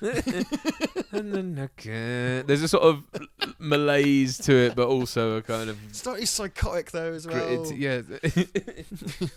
And then the It's a bit like Seven. What's in a box? yeah. What's in the box? Which I get because his wife's dead and he's gone mad. When he kind of knows what's in the box. Yeah, like what's in a box? Oh yeah, spoilers for Seven. That's the film I don't think I've really watched all the way through, to be honest. Really? What's I like? I've seen love it, but it's Seven. one of those films I sort of picked up as it's been on TV over the years, but never really watched it. That's one of beginning those. I ran that into the ground when I was younger, and I subsequently haven't watched it in years because I watched it so much when I was younger. to end. Right. I gather it's very good. I mean, Oh, it's a great movie, yeah, and it's a great way for David Fincher to sort of come back after Alien 3. because I gather it was quite butchered for all the TV edit, I guess. Oh, 'cause God, it's so yeah. violent. So I Yeah, probably yeah, ended yeah. up watching like things that because people would often talk about things that were in it, and I was like, right, I must have missed that. One thing they always cut out because it's horrible. Like one victim's been fucked to death by like a killer knife dildo, and he's basically found a John, made him do it at gunpoint, and like he's all traumatized and stuff. And you see a photograph of it, and it's like this kind of foot-long knife dildo. It's horrible, but in the TV version, you don't see the photo, rabbit. and you. She made me eat a rabbit. No, it's really confusing as to what's gone on, because like they go to the guy's made it for him, and he's like, look, I made lots of weird shit, like, you know, whatever. It's like, you made it for him, and it's kind of really vague. I love it that all the SWAT guys pricking themselves They're on the rose such bushes. twats. Yeah. They're utter twats. Sorry. This is the film that taught me that Americans also have Nestle Crunch bars. Yes. There it is. And the Humble Crunch hasn't really changed in its packaging. See, here you are. This is another great thing to show bad guys. Like he's there, and he's literally got time to have the great Al Leong. Yeah. This is great because everyone's so human. That's the thing. Yeah. Like he just like sees. It's sort of like remember when Lewis looks at Joe's dick at the start of RoboCop. Yeah. And it's like they're human. Yeah. Also, there's a copy of Forbes magazine behind him. But the great Al Leong, who was also Genghis Khan in 13th. No. Oh God, no. Bill and Ted. Bill and Ted. And he was in some Andy Sedaris movies. He did loads and loads of stuff, Al Leong. Why would I say that? I'd say that was me trying to be clever, and I blew it. I love it because it never was try so to far in the other direction. Yeah, never So try to be clever. absolutely. It's a film I haven't seen, so I'm an idiot. Shut up. Shut up. Shut up. Oh no, I can't. The bears in the limo. Maybe in the original cut, the bear saved the day. In the original cut, the bear done it. It's the bear that issued the Heimlich maneuver to the Stockholm Syndrome survivor. It was all the bear's plan all along. You At the macho assholes. They get in the limo and drive off, and the bear kills them in the The Kaiser It was Soze all walk out. part of the plan. Yeah, sort of Joker. He shoots Argo in the head. Yeah. And walks off. Hold the weather outside, and it just drives off, and it's like you see this blood splatter inside the limo, and the limo goes off the road and hits an abutment and goes. Fin. Oh, right. See, what I like to do is when I've committed some minor crime, I just play sort of Ocean's 11 music in my head. So it's like I got on a bus in the Czech Republic the other day, couldn't find where to pay, got off at the airport having not paid. So in my head, I kind of went down. You master thief, you. You want to do like close up, send in the car. Yeah, Spanish fat. I can't again. What's wrong with that guy? He's got clenched teeth. What's wrong with you, man? He's got one of those. He's got a sort of Sherry Blair smile as well. You've got that kind of satchel mouth, like. It's like awkward looking. Sherry Blair looks like if she opened her mouth wide enough, an entire shipping crate would fall out. Shipping crate. Clang. That's where that was. Hey, Wait a minute. Inside there's a body of Jimmy Hoffa. I do love the kind of rocket launcher thing that they have to bolt to the floor, and he runs in with the gun, and it's like. I love as well, they're like buggering about setting up some lockpick or blowing a lock or whatever. It's like, it's glass. Like, they just got shot through it. It's a stupid bastard. Dickheads. Yeah. So there's... Got themselves an RV. It's full of... Die Hard's full of kind of procedure and process, isn't it? In every side. Yeah. Everyone's got a procedural process, apart from John being the point. And that's why, like, yeah, exactly. It's the plans. Well, it's a Joker's thesis, isn't it? Everyone's got plans. And, yeah, he just does things. Joker watched Die Hard. Yeah, that's his whole thesis is built on. You want to know how I got this Die Hard? It's on DVD. It's like, Target. Yeah, right. Okay. And everyone loves The Dark Knight, but the Joker's origin is really weird. $3.99. Everyone loses their mind. For a box set. Yeah. But the thing is, he stole it. Chaos. Shoplifting. Yeah.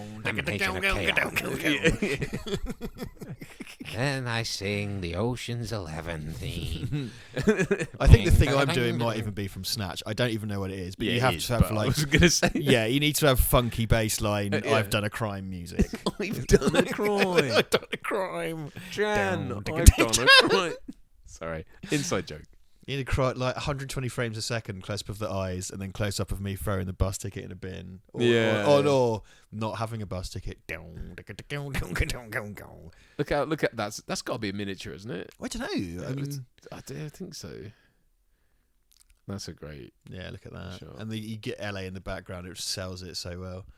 Quarterback is tough. Because this is the thing, if you are going to blow shit up, you fucking want people to know that you did it for real.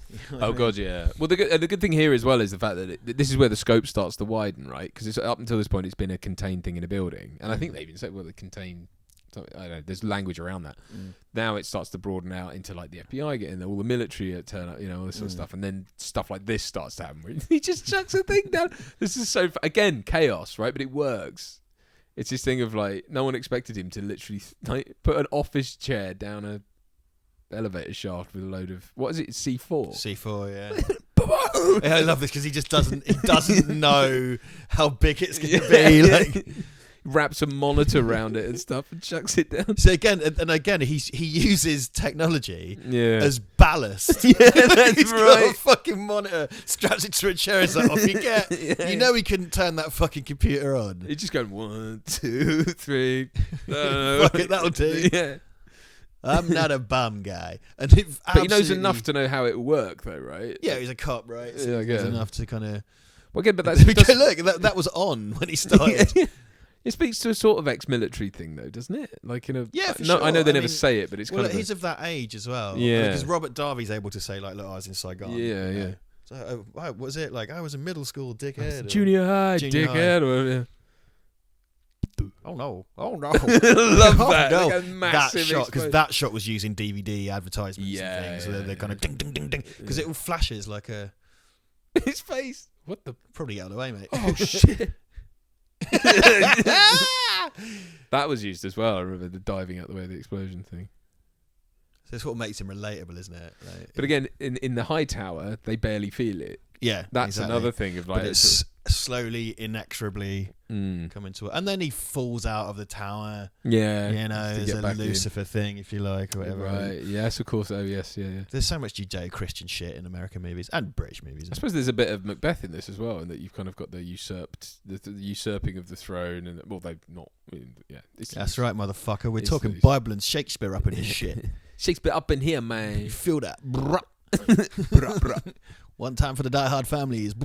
Attack the block of Nakatomi Plaza. Oh, he's got. I do like Hans Grit in that. He's got weird haircut. Yeah, he's got like a sort of Beatles haircut. So remember, like in Die Hard with a Vengeance, when they have the photos of Hans and Simon together, when they're in the Stasi or something, like they're in like East German police uniforms or something like that. Yeah, well, they're like outside an airport or something, and yeah. That bit, I'm like. Is that them though? yeah. No, clearly isn't. That's a couple of fellas, mate. I don't think you proved anything. We have to be vague enough. But then they do have that very quick shot of Alan Rickman falling out of the tower in it.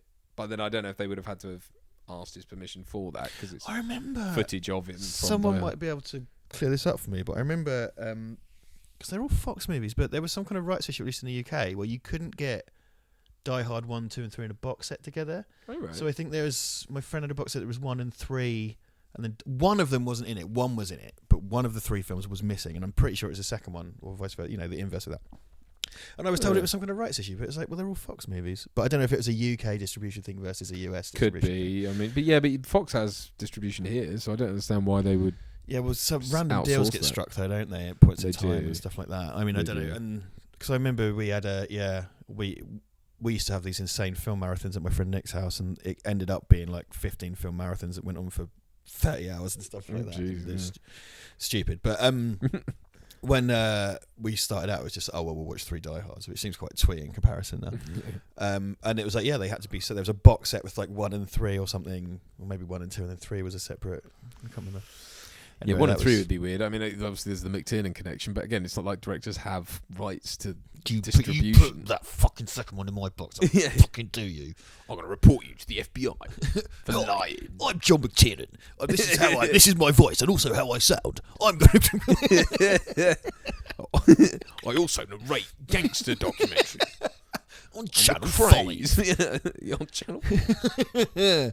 And that's why he was the hardest man in London. After the break, find out how Ronnie Cray... how Ronnie Cray ate a badger or whatever. On British... You've all stopped listening. Britain's hardest man nuts or something. Now it's Danny Dyer who does all that. Proper naughty. I'd watch Die Hard with Dyer. Look at Dyer Hard. Dyer Hard. Look at that Dorito jacket. I know. It's like fucking... virtually falling off his shoulders. Look at those pads, man. Like his shoulders are probably 80% in from the edge. Absolutely, yeah. I mean, I'm not insulting his shoulder game, but come on. And it's such a low cut as well. And that was the other thing with the 80s. Low cut with a low gorge. So the gorge is where the collar meets the lapel. So the notch, that's a notch lapel, right? So, but it's really far down his chest. It shouldn't be that far down. Some of them are even worse than that. They'd be like down around your nipples, and it just looks awful. It's just, it's like a giant's jacket hanging off. I don't know what. Yeah, well, it's that thing that you want to avoid of looking like you're wearing your dad's clothes. Well, exactly. They're like massive shoulders, but a tiny tie knot. And it's like, it just makes you look really small inside that jacket. You're just rumbling around inside a jacket. Yeah. Well, yeah, again, he's a great, because you put him next to Hans, they have the same they have a very similar look as human beings, right? Yeah. Beards and hair and stuff like that. He's got a quote unquote nice suit because he's just a rich. It's probably an expensive suit, but ugly suit. Yeah. Whereas Hans Gruber's a properly sartorial kind of dude. Well, it obviously as well, like this is the kind of person Hans hates because it's someone of total. I mean, but then it shows him up in that like this is someone who is of no substance. Who is purely he's full of substance, but not that kind of substance. Yes, substance abuse, and he's just some fucking smile in a jacket. He's not like he's no one, and that's Hans believes himself to be someone more substantive, and in a way he is, but actually at the end of the day he's a thief, just like Ellis kind of is, in a way. Holly, that's a great because he, Holly just calls him out on it. It's like you think you're so fucking special, but you're just stealing. Yeah. At the end of the day, you've got all these pretensions. You're basically got all these pretensions about your goals and stuff, but you're just a thief. Yeah. Be lying on a beach somewhere making 25%, 20%. Yeah. I like that because all this stuff's quite nice because it's sort of they have this kind of intimacy, don't they? Because they got a direct line to each other. Yeah. It is. It's a sort of it's an interesting. Well, it's a great place to put them. Like again, he meets Al and he meets Hans like all on this, and it's a party line or whatever, so everyone's kind of, it's weirdly sort of like it's like a WhatsApp group, isn't it? I need a gif of a dog fucking a chicken or whatever goes, It's irritating because they kind of talk to each other like they're on phones rather than on walkie-talkies. Like they should have to go like over and over so that they know when to talk, because you can't talk at the same time. You sweaty, coked up goon. Yeah. It's great though because he's so cocky, he's got a leg up. Yeah, it deteriorates so quickly, and by the end, he kind of won't accept it. And you know he's a scared shitless guy because you saw him scared shitless earlier, but this is his front. This is what he does. He's probably just done a bunch of coke and now he's like... Reckons he's in charge of the situation, wades in. We know people like that, don't we? I don't know what you're talking about, mate. I forget their name. No, I don't know what you're talking about, mate. I'm sorry to talk about, mate. I can give him to you. I love what he says that. Yeah. I can give him to you, you motherfucker, you. Over here. Yeah. Bring me a Coke. Not that Coke. So there's a scene in The Sopranos where Tony takes this young guy out to a boat and Ulysses is going to execute him. Yeah. And then it's horribly cruel. Awful. Yeah. And then he goes, yeah, do you want a Fanta? And he gives him like a Fanta. He goes, enjoy it because it's the last thing you'll ever drink. And then they shoot him. Yeah. It's fucking horrible because he just toys with him for no reason. Yeah. Well, it's good. It's what I can't remember. Doesn't he realise early on that that's what they're doing, and it's like it's all fucking nasty. Well, yeah.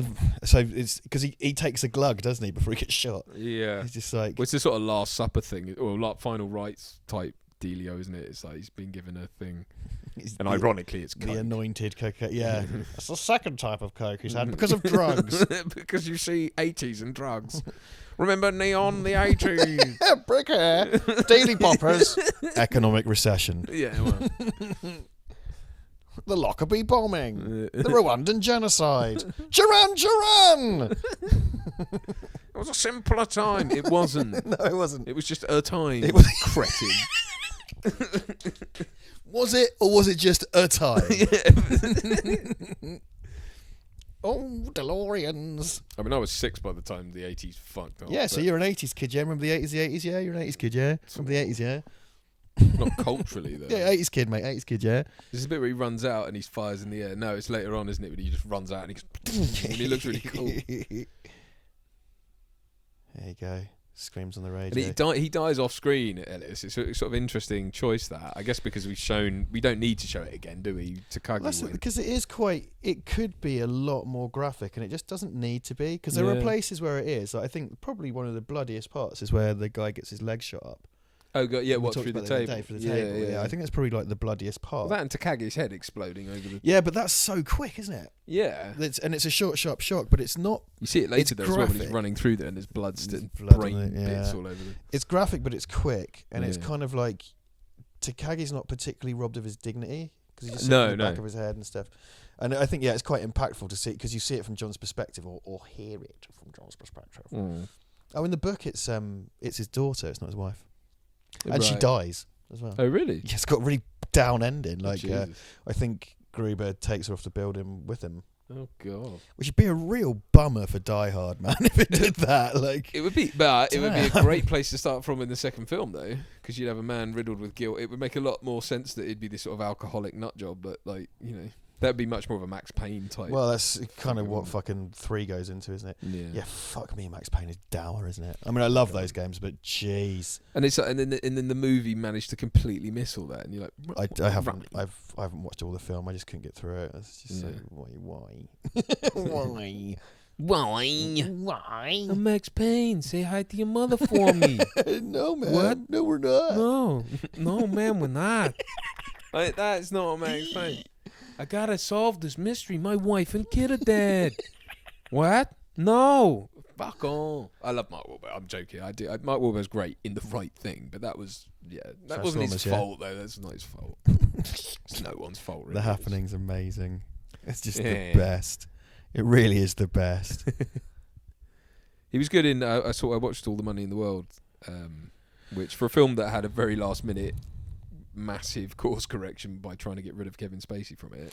Oh yes, of course. Obviously, when you watch that, you go like, "Why did you cast Kevin Spacey?" I can't imagine this film with Kevin Spacey in it. Well, Ridley Scott wanted Plumber originally, so you know, fucking studio, innit? Yeah. Love a nonce. Didn't mean that. No one's listening to this anyway. I've got all the money in the world. Bet you have. Not anymore. So remember that creepy video he did as Frank Underwood on his YouTube channel that went... Oh yeah, that was all like, I didn't do anything wrong. Yeah, I watched that when it only had like 500 views. Yeah, right. It came up and I was just like, YouTube thinks I like videos by high profile nonsense, I don't know. But it came up and then it kind of just blew up immediately, because of course it did, because I watched it when it first went up, but it would have been up to tens of thousands of views probably in about 10 minutes, wouldn't it? I guess, yeah, I don't know. I did watch it. It felt a bit like Yeah, you're very sure of yourself, mate, considering... This is a bold fucking move, my friend. Don't get me wrong, I'm not one of those ones to just jump on the bandwagon and say, oh, yeah, right, that's it, cancel him, kind of thing. But at the same time, I was like, you probably want to play your cards a little bit. Yeah, that's not the way to do it. I mean... I think probably the main thing was his response, wasn't it? Because he was like, right, it's time for me to come out. It's like, that's not an excuse, mate. Yeah. So everyone knew it anyway. Stop pretending like that gets you off the hook. It's a bit sort of like... let's not forget that I'm the victim. Did you kill this man? Did you kill this man? It's about time you all know that I have asthma. Yeah. Wait, what? No. Right. No. Like, what? Yeah. Not comparing being gay to a debilitating illness, by the way. It's just all that came to my head. Mm-hmm. Yeah. Hostage Also, terrorist, this guy, terrorist hostage is a shit name for a book. Look at it. A shit name for a book. And when he discusses the Helsinki syndrome, the exact opposite is shown to be occurring in Academic Tower. Yeah, right? So he's full of shit. It's self-proclaimed experts or self-proclaimed people of... the producer guy with his head in his head. But that is often, I mean, and that's a fair point in that. And you know, having, shall I say, someone close to me who is in the police force, that's all I'll say, is... it's me. I'm an undercover cap. Undercover cap. It's you do see his dead body, yeah. It's that thing of like people who play the game and the politics and everything who rise to the top, and then in a place of authority, often aren't the people with the expertise and the training. I mean, that's very much a police force thing. Is that at some stage you become a politician rather than a police officer. In a way, you know, in however you want to cut it, and people do rise up the ranks, obviously, and rightly so. But it's also a thing of like there is a point where you have to leave behind the actual doing of the job and take on more of a political role. And in law enforcement as well, it's that thing I've always found. It's like the law obviously should be an objective standard that applies to everyone equally. And yet it's dictated from the top, essentially by politicians who are entirely subjective in that they have to, every 5 years, in this country 4 years, in America, it's like they're subjective to the subjective will of the people. So therefore they're vying for that. And so therefore they're looking at short-term, hot button issue, whatever. And then it's like they're trying to dictate that down the police force, who are then supposed to apply it to everyone. You know what I mean? So it's a kind of real disconnect, and it's then obviously in the police force you end up gonna. So I think the point with this is that thing of like, ascendancy. But at what point is it someone just playing the game and not actually? It is completely disconnected. And Dwayne's the deputy commissioner. Right. He's not the commissioner either. He's kind of like one step down, you know. Right, so he's not even in the absolute power, but he's still high enough to wade in and fucking. Because at what point, I don't know how it works in places like LA and stuff, but obviously you have county sheriffs and you have the sheriff's office, but then you also have the American police department. Very confusing. But I was. It's in a federal system, isn't it? Or underneath the federal system. It's so confusing. And if you're to believe American fiction, anyone could just turn up to a town and go, "I'm sheriff now." Yeah. As long as you shoot the other sheriff.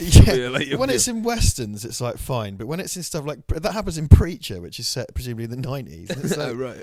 Yeah. Right. So can I have I've got a badge. Oh. I made it. There's a thing of being elected sheriff as well, which is that that's the thing, you get elected sheriff. But yeah, it seems to be you just turn up and go like, yeah, I can do that.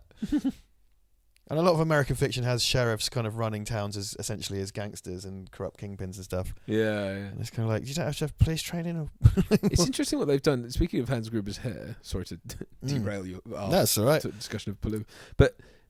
Like when he jumped down, his hair flopped over his face, and now he's Bill Clave, or it's like they've kept his hair kind of like that, and it's like that's an interesting little. I don't know if that's on purpose. I guess it must be. It's great because when he's vulnerable, when the hair flops his face, he looks like a total dick. He just looks like a kid. Oh no, it's great, and it's well that he can kind of hide in plain sight like that because he's wearing a suit effectively.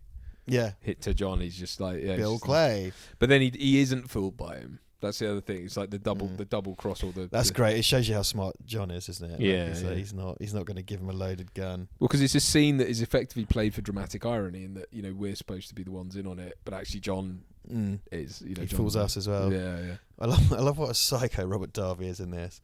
It's great. And again, it's like you're saying, people have just ascended to positions of authority, but don't necessarily know what they're doing. Yeah. None of their and it is kind of like the Joker. Nobody who has a plan. Nothing goes well for anyone who has a plan. Yeah. In this film, all people have plans on all sides, and they all go wrong. Yeah. Apart from McClane, who just happens to be there and fuck the whole thing up. Well, McClane has one goal: save your wife. Yeah. but no way of getting there. Yeah, but that's it, and but then the rest of it works itself out. But those who are just focused on their plan, and the plans have to go to plan, and then it's like, well, right, but you're missing the goal here. You're off. I think one of the things about, because McClane has got low level MacGyver shit, right? His whole thing is resourcefulness. I think that's what defines John McClane. So like the tape on the back and the monitor with the bomb and like all the things he improvises. Yeah, and they do. That's what I kind of like. They do that sort of thing in Die Hard 4 with the fire extinguisher and stuff. Whereas I think from what I remember of Die Hard 5, it's just like there's this angry turtle made of flesh shouting at Russians, as far as I can tell. Aren't turtles made of flesh? Oh, human flesh, sorry. You know what I mean? Yeah. A beige tortoise. Bill Clay. Yeah, unfortunately his American accent is significantly worse than his German accent. Yeah. But then you could argue, oh, he's done that on purpose. Well, he probably is. I mean, to be fair to him, it's like, it's a red paint. He would be very convincing if you bumped into him. You know what I mean? It's like, and that's one of those things where it's like you almost want your American accent to be that much further off because it's more believable. If it's too close but clearly someone trying to sound American, that's when it's a problem. Howdy, I'm from like America. People get away with it, don't they? Like Liam Neeson sort of apparently is doing an American accent, but it's so not. Statham as well. Yeah, same thing. Well, no, he doesn't get away with it. Well, I don't know. It's surprising. Is that a Racking Pull Focus? Racking, what is it called? Jaws thing. Oh, no, it's the vertigo effect. Ah, okay. Yeah, I don't think so. I didn't. Similar. It looked very handheld.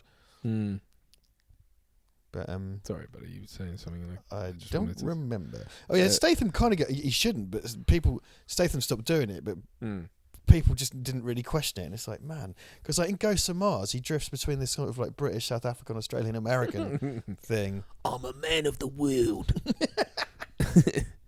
Good eye. I love how he's got his little fingers like under the pistol grip. Yeah, which is. That's it, because he might be a refined and intelligent man, but he's not a particularly tough one. Yeah, you know what I mean? Well, also he's holding an American. Well, it's an Italian gun actually, but it's an American spec gun, isn't it? So it's kind of, and the Beretta is quite emblematic of the US. That and the Colt 45. They issued it to police and stuff, didn't they? And military. Yeah. I think it's obsolete now, isn't it? It's been replaced with something else. Probably Glocks. I think Glocks. Because Hans Gruber's got it's an H&K, isn't it? That little one with the silencer. Yeah. Little silver gun, which is very much an extension of him, right? It's like a little watch or something. Doesn't have a silencer on it? Yeah, it does. He puts it on. He puts it on and off. He uses it to kill Takagi. He uses the silencer. I'm sure he didn't. I'm sure he had it without. Oh no, he takes it off to kill Takagi. Yeah, that's right. That is an amazing stunt. I mean, I'm sure. All right, it looks so nasty, isn't it? It's like literally in slow motion as well. His knees are exploding, and then he goes head first into a pane of glass. She's ein Fenster. She's dem Fenster, which actually means shoot the windows, if I remember German correctly. Doesn't mean shoot the glass. And the fact that he then has to say it in English is just deeply weird. Yeah. Yeah, I know. It's like, why would he understand that? Blood and glass. Blood and glass. That's the image of Die Hard, isn't it? Blood and glass. Yeah. That's a great little thing as well. They just chucked a bit of glass on him for that shot, like, you know. The glass. Oh, it's so sad. Right. Alan Rickman's. Yeah, what? Alan Rickman's so fucking good, man. I had a story from someone who met him and said he wasn't very nice to him, but then I'm sure that's just. I know it was. It was Jen Kirby who I did Measure for Measure with. She's now in Call the Midwife and a far more celebrated actor than I. Not that I'm keeping score. No, she's a wonderful actress. Duncan she's just put out a spreadsheet on his phone that said I keep score. She was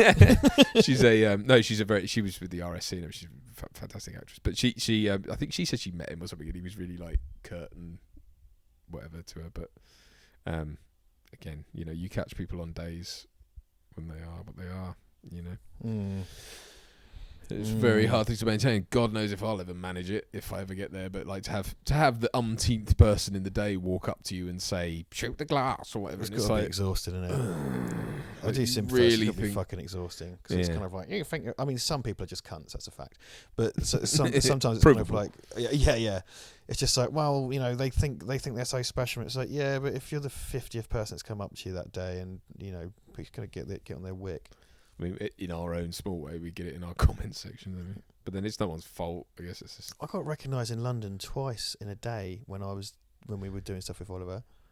It looks like Donald Sutherland from. Don't Look Now. Don't Look Now in the background. Sorry. Yeah, you got recognised twice in a day in the Transfer of London. Yeah. In our own kind of scummy YouTube way, but like in one. Speak for yourself. You weren't there, mate. No one recognised you. No, I do get recognised. I get recognised for YouTube a lot, but I also get recognised for like if ads are on. Like, well, your face is out there, isn't it? Bless him. There's a lad. I don't want to talk too much about myself, but there's a lad in the gym I go to, Asian lad with a big beard. That I've always admired his beard. But he's a lovely guy. But he chats. He's deaf, I think, because he does sign language with people when I talk. And I was always like, you remember that viral video that people did where a whole village learned sign language for a guy and didn't tell him as he was walking down the street. People start talking to him in sign language. I was like, I always wanted to learn sign language just so I could say to that guy, "You have a cool beard." How long did it take to grow your beard? This is one of these stupid things I think of, right? But I was because he seems like such a lovely guy. Just text him, mate. And the other day I was leaving the gym and he's like waving at me and I was like, oh, like I'm like, did I say this out loud? Well, it wouldn't matter, would it? Because it wouldn't. But so anyway, will they be nice? Won't they be nice? All these things I thought when I was on my way. School for the deaf. I was like, hey mate, and he started doing this, like he was doing that with his. Like, you can't see what I'm doing, but he made like a kind of TV sign. He was like, you're like basically saying you're on TV, and I was like, oh yeah. And so anyway, we kind of tell me of your beard. Now you know who I am. yes. Tell me of your beard. Do you use oil? But no, yeah, lovely lad. Anyway, I don't know really why I was telling that story. What were we talking about? People being nice and recognising you there. Well, but that was sweet. It was really sweet. And a lot of people were really sweet. Like Paul, who came over. Doesn't happen anymore because now we're in small fry YouTube again. Yeah. Well, we were in small fry YouTube before. It happens. I was in Italy. I was in near. I was in Tuscany, and the lady behind reception in the hotel wanted a picture with me because she was like, "You are that actor," and I was like, "I am this actor, but you probably don't." Like, I'm not Daniel Radcliffe, love. But anyway, bless her, she really wanted a photo with me. I gather a lot of ads I've done sort of play over there occasionally, so there you go. But yeah. It is weird being recognised by it, and it's not altogether comfortable, I have to say, when strangers run up to you on the street and. Well, I got stopped in the Transport for London Museum by Alberto, who's from Canada, and he was over for the day. He still tweets me. Hello, Alberto. And he stopped me. I was with my mate's son, and he was just kind of looking at me. And I was kind of like, all right. And he was like, oh, you're from Val Verde, like just because we just started. And I was like, oh. Right. I went downstairs, and some other guy was just like, you're that geezer from Oliver Harper's film. Cunt. That fucking cunt. Yeah, they were nice. No one come up and fucking like shivved me in the kidney. Like, you fucking piece of shit. I just done you in the thigh because I like you. I like you. Yeah. You're mild stabbing. I got stopped on Brighton Beach once by some fella as well. All right. But there you go. Is he selling drugs? Yes. Excuse me, would you like to buy? You look like you buy some drugs. Oh, you recognise me from the internet? No, I said you'd like. Yes, that's right. I'm from YouTube. No thanks. I only sniff glue. Mate. It's a brand of bubble bath. Yeah. Come on. Steal all the monies. All the money. Theo, steal the money, Theo. You see, Theo? You see? You can't do that anymore. It's like doing a Jimmy Savile impression. Yeah, you can't I do it anymore. suppose so. But it's fun, though, so it doesn't matter. No, then shawadi.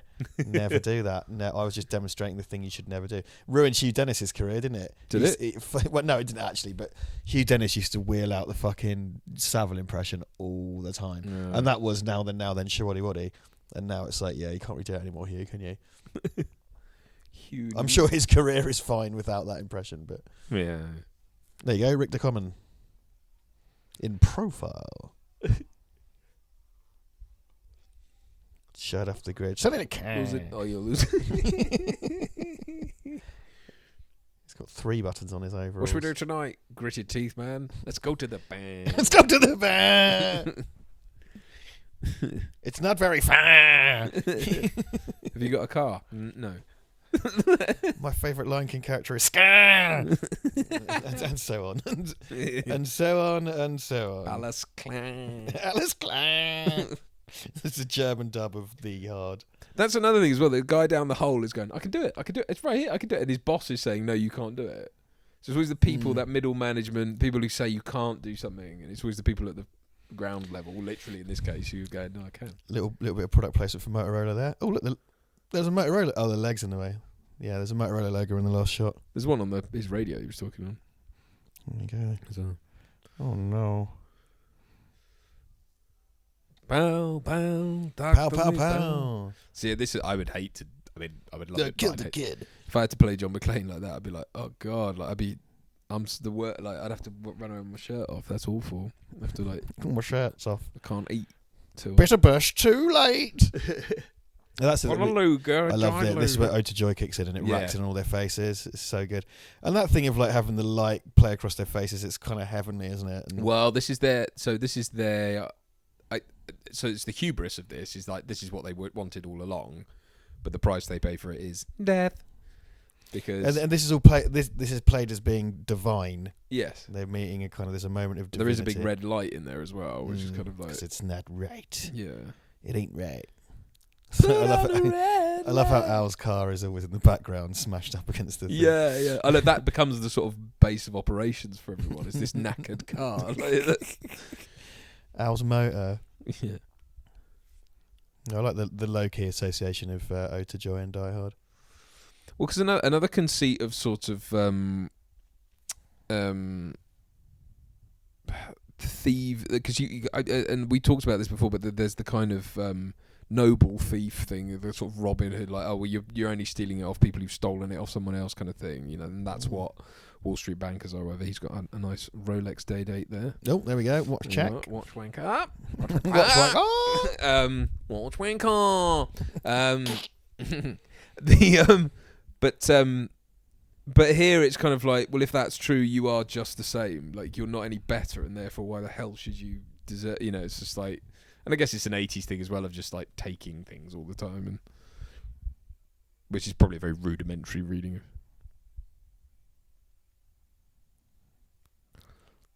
Christmas miracles. I give Jansen you the and Jansen. Yes, female body inspectors.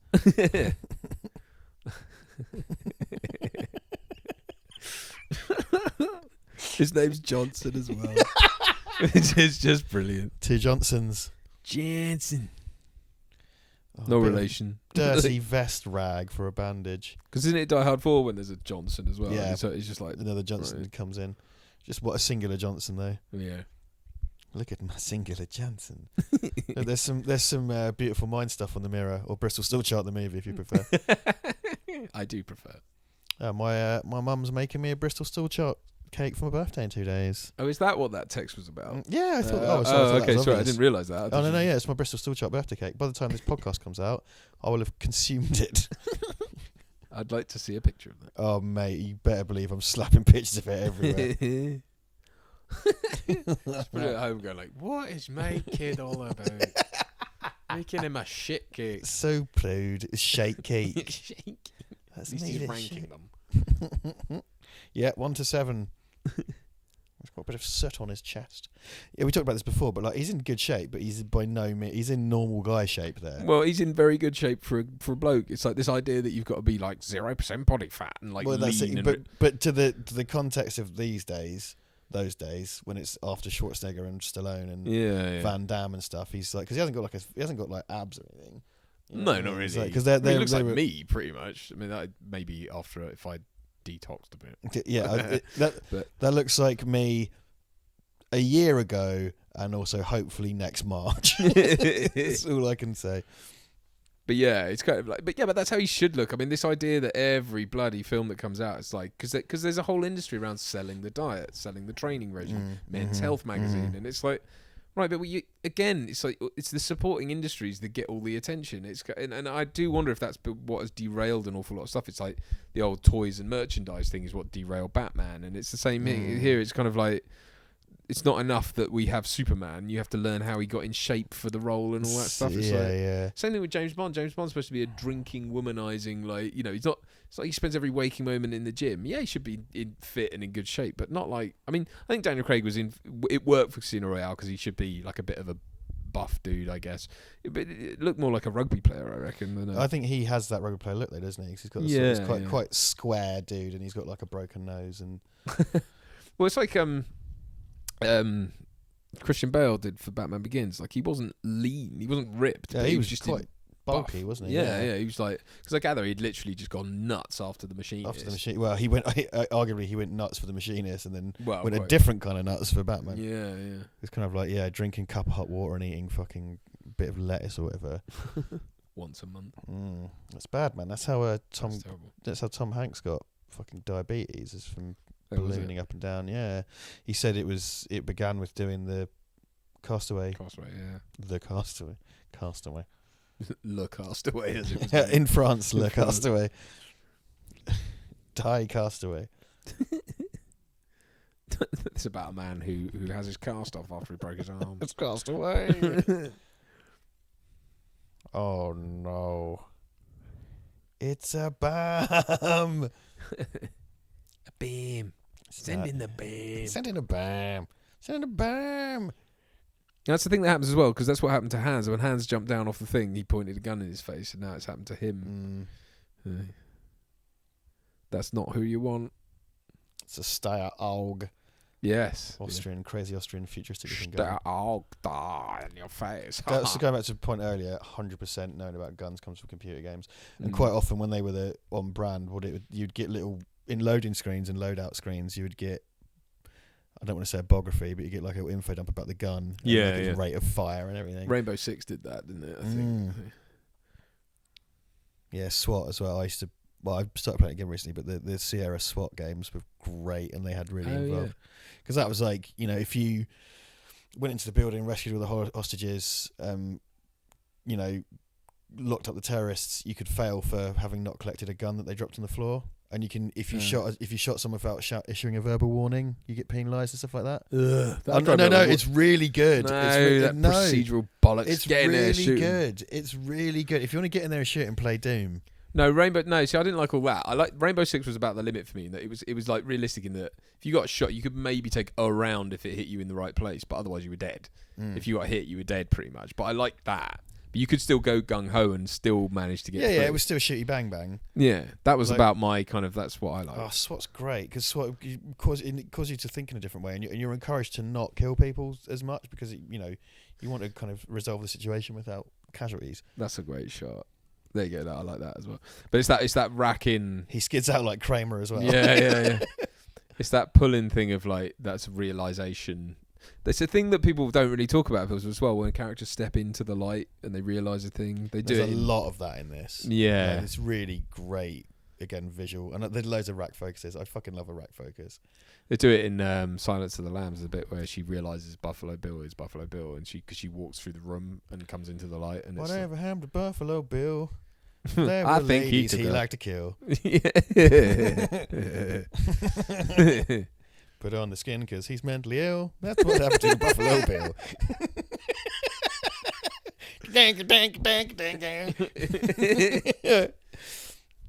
He puts his cap on, doesn't he? Yeah. But you got you sort of again with him. It's all right. You can make it up, but it's like I bet he was like in Vietnam, but he didn't actually do it. He probably never saw combat or something. Oh, I reckon it. I'll go the other way. I reckon he was a dark ass psycho. He's that dude that had a necklace made of ears, and then comes back to civilian life and gets a good job. Pretends that's not like because his whole platoon got wiped out or something. Yeah, and so now he can pretend that didn't happen. And he doesn't need counselling. He just comes back and starts doing shit like this. Yeah. It is really harsh as well because they just get wiped the hell out. Those two. But again, hubris, because they're not listening to the people on the ground. They're just like, no, I know best. That's what I mean. That's why I don't think he's a combat veteran. I think he's someone who probably was there but never actually saw because he's just so dismissive of everyone and cocksure. But that's it. It's the people who are cocksure and think they know what's best. It's like they lose. We shouldn't. This bit where he gets shot. Look. Oh, it's horrible. The splat on the door that sells it. It sells it so well, and his scream as well, which we can't hear. But he's like, oh, it really hurts. It's Deborah. Stop shooting me, you prat. Just stop it. Stop it. Kicks him in the face barefoot. That'd really hurt. toenails in the face. No, I meant your foot, but yeah, also that. Now imagine if you lost your eye because someone kicked you barefoot. It's like, oh yeah, someone's big toe took my eye out. Yeah. This bit here, look, this is where he loses control. Yeah. And keep it cool. And it's interesting when she's like, John's made you lose control, and it's like, she's also capable of doing that. And that's why they're such a toxic mix. Yeah, right. So I like this stuff in Die Hard too about William Atherton's got a... Oh, shut up. He's got like an ongoing lawsuit with her because he punched her on TV. Oh, yes, yeah. Right, he's got a taser with him. On a plane. Funny. Tasers on a plane. Tasers on a plane. Had it with these motherfucking tasers on this motherfucker. Quickly push his head off. So this is he fucking lynches him, and then he still comes back at the end. It's my understanding now. It's not the subject that I particularly want to dwell on, but lynching wasn't actually hanging. It was where you had your arms tied behind your back, and the rope was tied up, and you were pushed off, and your arms would be wrenched backwards. That might be the original meaning, but I believe sort of practice in the last century. Not that I wish to. Yeah, it's a bit of a grim one to get into. Yeah, but I think the practice of mobs hanging people was referred to as lynching. Fair enough. In the traditional way. Yeah. In the vanilla way. Shakespearean. Yeah. Drum. Just referring back to in-jokes now. Sorry. There's a bit of look like rear projection there in the helicopter. Yeah, well, because they get very close to the ground, don't they? But then it does look real. Well, no, from inside the helicopter. Oh, sorry. Yeah. So they were looking out. But no, there's absolutely a helicopter pilot flying that shit around. It's crazy, isn't it? But yeah, there was a bit inside. Look at that. The blood from early on So this shirtless man runs out. Yeah. Everybody go to side. Oh yeah, look, I love how he kind of fires from the hip, doesn't he, to make him run? Yeah. That's what gets him shot. He's like, "Come on your side, you asshole!" This shirtless terrorist. Yeah. Yeah. Well, again, see, they get it completely wrong, and that's what ends up being their hubris. Is they're like, they think he's just a terrorist firing wildly into the air. He hasn't done himself any favours, though. You guys don't know what you're dealing with. It's like you haven't listened to anything. Like, these are very methodical, organised terrorists. They wouldn't do that and try and get people to go down the stairs. Like, why would they do that? But, as a cop, you see someone shirtless going waving a gun about. Yeah, blood covered. Sort of like, hold on a minute. Yeah. I think this lad's in charge here. Yeah. You asshole! Here comes the classic shot as well when he jumps off and the roof explodes. Americans do say roof though, don't they? Quite a lot. Yeah, jump off the roof and go to a Texaco garage. Texaco to get some petrol. Petrol, no gas. To get some jazz. Some gas. I love as he's doing it as well. He's saying things like, "What the fuck am I doing, John? What are you doing, John?" Like, I love that. It's that's Bruce Willis's niche, isn't it? That's his he's so good at it as well. So good at selling. Like, what the fuck am I doing? Like, yeah. I hope Bruce Willis comes back to us in his nice form. I think he has, mate. Did you watch Death Wish? Yeah, the remake. I thought it was alright. I thought it was him back a little bit back on form. But it's not like twinkly fun Bruce Willis, is it? Because that's a very bleak film. Well, it is a bleak very film. Bleak, angry film. But I thought, true. I mean, it doesn't. He was good at it and stuff. I thought it was alright. I wasn't right. Yeah, I mean, don't get me wrong. It's no Die Hard. Like, I'm not suggesting it sets. So I want twinkly fun Bruce Willis, but I know he takes himself very seriously because Motherless Brooklyn's out now, and I know it's not a huge part, but oh yeah, that's all very serious and noiry because it's directed by Ed Norton, and it to my estimations looks really quite dreary. That's great. That is composite stuff there. That's a great shot. That helicopter gets fucked up. Yeah. Uh-oh. So it makes it look like that would have held if it wasn't for that fireball. Yeah. I know that isn't the intention, but it's like, it would have been fine. Well, yeah, no, I don't know. Yeah, maybe it's not, but that's another classic thing, like when a building explodes. I love tons it. of This papers. is so good. It's the double jeopardy thing, isn't it? The thing falls down behind him. Yeah, and just the shot of him shooting into the glass. Yeah. Pull focus. That is a very quick pull focus as well. To get that shot would have been a right nightmare. Right-oh. Because you've got find the thing coming down, and then quickly pull to him. That's why focus.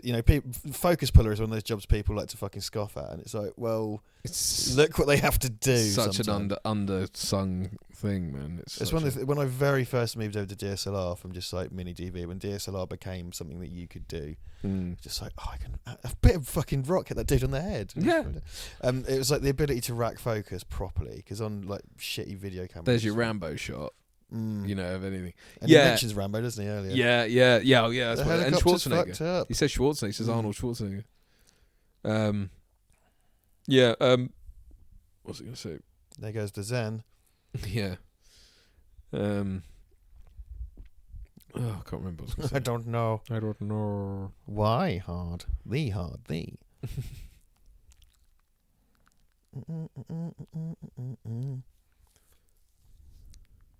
See, this is where this is all hellish, right? Because it's all red, fire and red. It kind of turns into hell. Again, it's something you see so much, like the kind of Judeo-Christian imagery in Western cinema, which I totally get. It makes sense. Yeah. It's cultural touchstone. And it's not, this is like hell. You kind of feel like in a film now someone would say that. Well, it speaks to that thing of people going through levels, isn't it? It's the 7 rings of hell that's them to go through. So John Wick 2 did that really good. I think its kind of running metaphor was all about underworlds, right, and going beneath and above things. I've kind of come to appreciate that more. When I first saw it, I didn't really like it. I have to say, it felt like a disappointing follow-up. But actually, I liked it more than the first, because I just felt like I had more scope. I really liked the first one, but I found it got a bit tedious, because it's just kind of like, yep, another fight in a grimy warehouse. I guess whereas the second one, I haven't seen the third one yet, which I will. I shall watch it. Yeah, don't worry, we'll watch it. I want to see Die Hard with 75-year-old Ian McShane. Just because Ian McShane's great. Good old Lovejoy. Yeah. Everybody knows Ian McShane from Deadwood and John Wick these days, but he used to be in a British TV program called Lovejoy about an antiques dealer that solved crimes. Yeah, I think here anyway, he's only just got rid of. People still call him Lovejoy, I think. Here, in the States though, he's done loads and loads of stuff. Oh God, yeah. He was in the Death Race or whatever it was. He was, and he's in Hot Rod with... Hot Rod's great. Hot Rod's great. When he's pretending to be dead on the sofa, Andy Samberg's like, you're an asshole. You'll never... you're a loser. Because he was just to fight his dad's horrible. His stepdad is totally horrible. Such an arsehole. It's great. Yeah, but then actually it's like at the end he's like, he learns respect for him, doesn't he? Because he does his jump or whatever. I can't remember now. But yeah, it's great. So Andy Samberg does Die Hard in Brooklyn Nine-Nine, and then... fucking Jeff in Community does Die Hard in the paintball episode as well. As I was talking about yesterday with the paint, I'm kind of douchebag that brings his own equipment. Yeah. Jeff sellotapes a paintball gun to his back. Really. I like because he does that weird kind of sidewalk, that crab walk in, but then you realise it's because he's hiding the gun on his back. Right, of course, yeah. It's quite funny how Huey Lewis makes it to the end. Yeah, that's true. He hasn't had a lot to do, but he makes it to the end. And it's kind of like they realise it's sort of like, I guess we have to put him in this scene. Well, I don't know, because he's kind of, when they're waiting for the SWAT guys to come in the thing, and he's sitting there scratching his ear or whatever, and he does look like someone who's quite bone idle. Like he puts his feet up on the desk. That would be my job. I want to be that terrorist. Well, exactly. Yeah, he's the guy. All he has to do is pretend to be the security guard. Like that's it. And monitor. He's the lookout, right? So then he ends up here, just like, I think my boss fucked up. Yeah. I think it's been mentioned before that because all the bearer bonds fly out the building, and people like to say, it's like it's snowing, which it is because it's Christmas. But technically, couldn't all the people down there grab them and just run off? Yeah. Oh night. This needs All Night by Journey. It's like the end of the Monty Burns' Son Simpsons episode where the party comes out of nowhere. Yeah. Where did this party come from? Oh night, each and every night. Technically, he's a reluctant Robin Hood, isn't he, Hans Gruber? Because he does rob the rich and give to the poor by falling out the window with all the bearer bonds. Yeah, so motherfucker. Yeah. Yeah, Hans as well. Hans has literally not got his hands dirty. Is laughter chaos as well? I think laughter is a big representative of chaos. Merry Christmas, motherfucker. Yeah. Motherfucker. He's got 2 rounds as well, right? He can't fuck. I love that because he cannot fuck this up. Yeah. That guy gets it in the head, fine, but Hans is still up. And then he does that. It's like it's literally that fucking. Like, Oh, and obviously Hans is stuck to her by the watch that Takagi gave her, which is symbolic of her career. Yeah, and it's their not. It's marriage not and actually stuff. a Rolex though. So, Well, does he say it's a Rolex? Yeah. Well, Alice says it's a Rolex. Ellis said it's a Rolex, but it isn't. What is it? I don't know. But you couldn't. I don't know. You couldn't take a Rolex off like that. That's the thing. Is just like if it were. Well, he's sort of holding onto her wrist, isn't he? I suppose, but it's Well, the thing is their career is what's kept them apart, and right. Yeah. much the hay is symbol made of Ellis. how he wasn't told this was going to happen. It might which be. gives him Well, that- it might be that some reaction. sort of Rolex-looking thing, but it's like the clasp. Well, I know I'm wearing my Omega. The clasp wouldn't come off like that. It wouldn't all separate. Like, I mean, anyway, it doesn't matter. Who cares? That's not the point. There That's are definitely great people in the stunt. audience that are way into that, though. This has been very sartorial, this episode. Yeah, I suppose so. That is a great stunt because obviously, like, there's to hide a crash mat crash or mat. whatever you call it. Crash There's mat a makes very it sound similar like shot in Robert. Yeah, it's like something a out of the PA. gym at school. Put the crash is like a 2-inch thick bit of foam. Yeah. Put the crash mat down. Like a I'm afraid. yoga mat. I'm afraid your husband died. Oh no, he hit the crash mat, but it was from a PE. Fucking He fell 50 stories. You sure? Just hit this okay, next 4 foot long crash 2-inch mat. thick crash mat for kids doing judo. Yeah. Oh, look, it's snowing. Is that like helicopter wreckage and stuff everywhere? It's so fucked, isn't it? Yeah. Look at these scummers. When the last man standing is John, and it's like, is John really responsible for this? Because it's kind of. See, from the civilian side, okay, so loads of cops got hurt. I don't think they got killed. Takagi and Ellis are dead, but everybody else is saved. Yeah. It's a good job. It's a good job. If this is computer game level, you'd have a pretty high score. If it was SWAT 4, you would have failed for not following protocol. I love it. He just knows which one Al is. Which is great. Yeah. Well, now They should kiss. Really tonguey. Like, in the original cut, he gave Al a rim job in this scene. Just walked up to him and like bent him over. Why? Why would you go there? There was a 9-minute rimming scene. Lunchtime as well. And Al finished himself off to completion, and then the terrorist comes out. It's a climax. This is a thing. Disgusting. This is a thing that they had to do when they're like at the end, the righteous shot, right? So there was always that thing of like the bad guy's down on the ground. Technically, the hero should arrest him or whatever. Right. But then he pulls a gun and then you get to shoot him. Well, and it closes Al's arc as well. doesn't it? Yeah. He's lovely. But the lesson we learn is that Al gets to shoot people again. Yeah. It's like, I can He kill learned people to again. shoot people again. I forgot how to kill people. Yeah. That kid probably had it coming. I mean, really, as an arc, John doesn't really learn anything. If you know what I mean, That's like true, because yeah. he is just chaotic and. That's Where true. did he come from anyway? Was He's he under the pretending to sheet as well. Did he somehow get down from being hung? I hope what he did was he put that sheet on and he crouched, and I hope he did that old lady voice. Like He's like, the, "Oh, thank you for helping me." like the Green Goblin in Spider-Man. Yes, yes. Oh, here's the rack focus. I can kill people again. My dick works again. He's just got just pans out. He's got a giant lob on. Just poking out. He look down. And John McClane looks there. He's like, damn.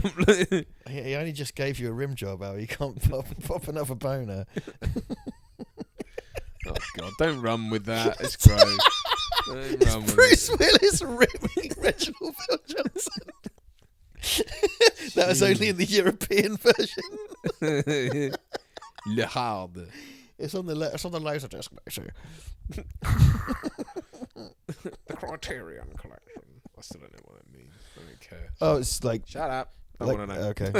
I want to know. It's like a more stuck up version of Arrow Video. I don't know what that means. Oh, for fuck's sake.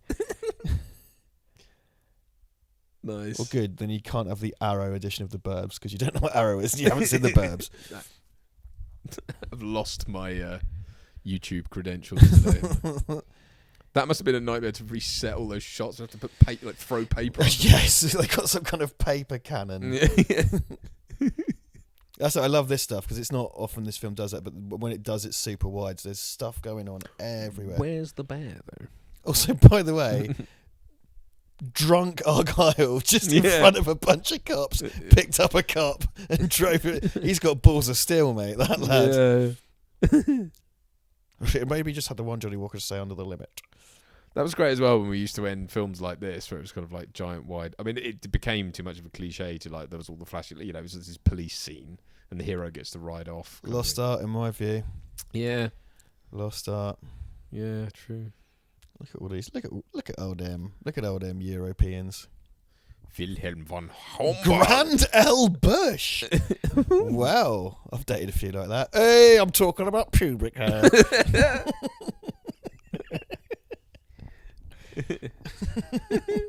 Mr. Willis's rim double. Kip Waldo. There's some names in here, man. Yeah. Rick Sigeti. Rick Sigeti.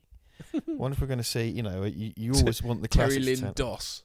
Oh. It's very lazy. Disk operating system, son. That's DOS The with disk 2 S's. operating system, son. Yes, it's got 2 S's. It's got a comma as well. Yeah. Disk operating system, son. All those pilots were killed. They did it for reals. They did it for reals. Well, there you go. There's The Hard. I don't think we can ever talk about Die Hard 1 again, can we now? I hope. Yeah, I still, like you say, it is that magical soup that just never gets old. It's just so wonderfully, It just doesn't outstay its welcome in any area whatsoever. It just comes in, does its thing, gets out, and it's brilliant. Unlike The Irishman, but that's no, that's the best, most amazing film ever. What are you talking about? You're not allowed to say bad things about Scorsese films. No, of course. Well, since my credentials have gone out the window, like so many bearer bonds in this film, I think I might as well just double down. Not only is it shit, but Scorsese's a cunt. well, no, that didn't say that. It's Duncan Casey, Val Verde Broadcasting. My opinions aren't my own. They're Duncan's. I'm trying to get him in trouble. I'm joking. Like Scorsese's going to pick up the phone to me. Dude, he's always listening to a podcast. So Scorsese. Furious he'll be. Hello, Duncan. It's Marty Scorsese. Yeah, you liked Colin. That's liked true. A film directed by our mate, so there you go. There you go. I was in another film by our mate. There you go. So that's so was I. So are you. So several degrees of separation there. Well, so 2. Marty Scorsese. Marty Scorsese. Hey, I like doing films with Marty. You know, he really gets me. You know, as an actor. You know, I like to think I'm quite versatile. Versatile. Yeah. You know, I've got 2 emotions. Fuck you and fuck you. And inside the actor's studio. What's the questionnaire that you always ask about Bernard Pivot or whatever it is? It's like, what noise or sound do you love? It's like, I like the sound of my dick slapping against concrete. Who is this actor that he's talking? I don't know. Like this sort of composite of every gangster actor ever. Yeah. Anyway, there we are. The Robin Williams one is legendary, isn't it? So it goes on for like 3 hours. Oh well. Oh no! Come on. Knives provided by Jack W. Crane. Wow. Jesus. Special ceramic vessels. Fair enough. Butterfly wing bridge. There are loads of things that I did not consider for this movie. There really are. Christmas Hollis by Run DMC. Skellingtons by Stevie Wonder. There's lots of really cute, like sometimes there'll be random versions of things like, isn't that a thing with Spectre? There's a bit where he's in the car and he puts on 009's music or whatever, and it's the start of New York or whatever. Frank so it goes dan dan dan. He's like, no, turns it off, but it's actually it's a version of it that was done by an X Factor contestant or something. Right, okay. Because they're only showing that like the start of it to pay for the Frank Sinatra version doesn't make any sense. Right, so they you just pay kind for of the cheap essentially trying to version. sneak that past you. Yeah, but I think at the end, if you look in the credits, it's like by Joe Smanglepants or whatever. Yeah, it's right. What? Like, recorded by some Psycho. lad from Suffolk who works in a pub again now. Exactly. There wasn't a slight on Suffolk or pubs. No. Oh, 88. Why do I always think this was in 87? Because I'm wrong. Because you're wrong. It came out here in 89. So a lot of people love to point out that this came out in summer, but here it came out in February, which is also another type of time that isn't Christmas. But Type of time. type of time. It's a version of time that isn't Christmas. It's a version of time that isn't this time. Came out for Valentine's Day, maybe. Didn't look at the exact date because I couldn't be fucked. Anyway, as the various different language versions of the warning, the FBI copyright warning go by, we will bid you adieu and thank you so much for stopping by and listening to our inane ramblings on a film that we've probably done to death. In fact, we have. But there we are. Everyone loves Die Hard. Everyone loves Christmas. Shut up.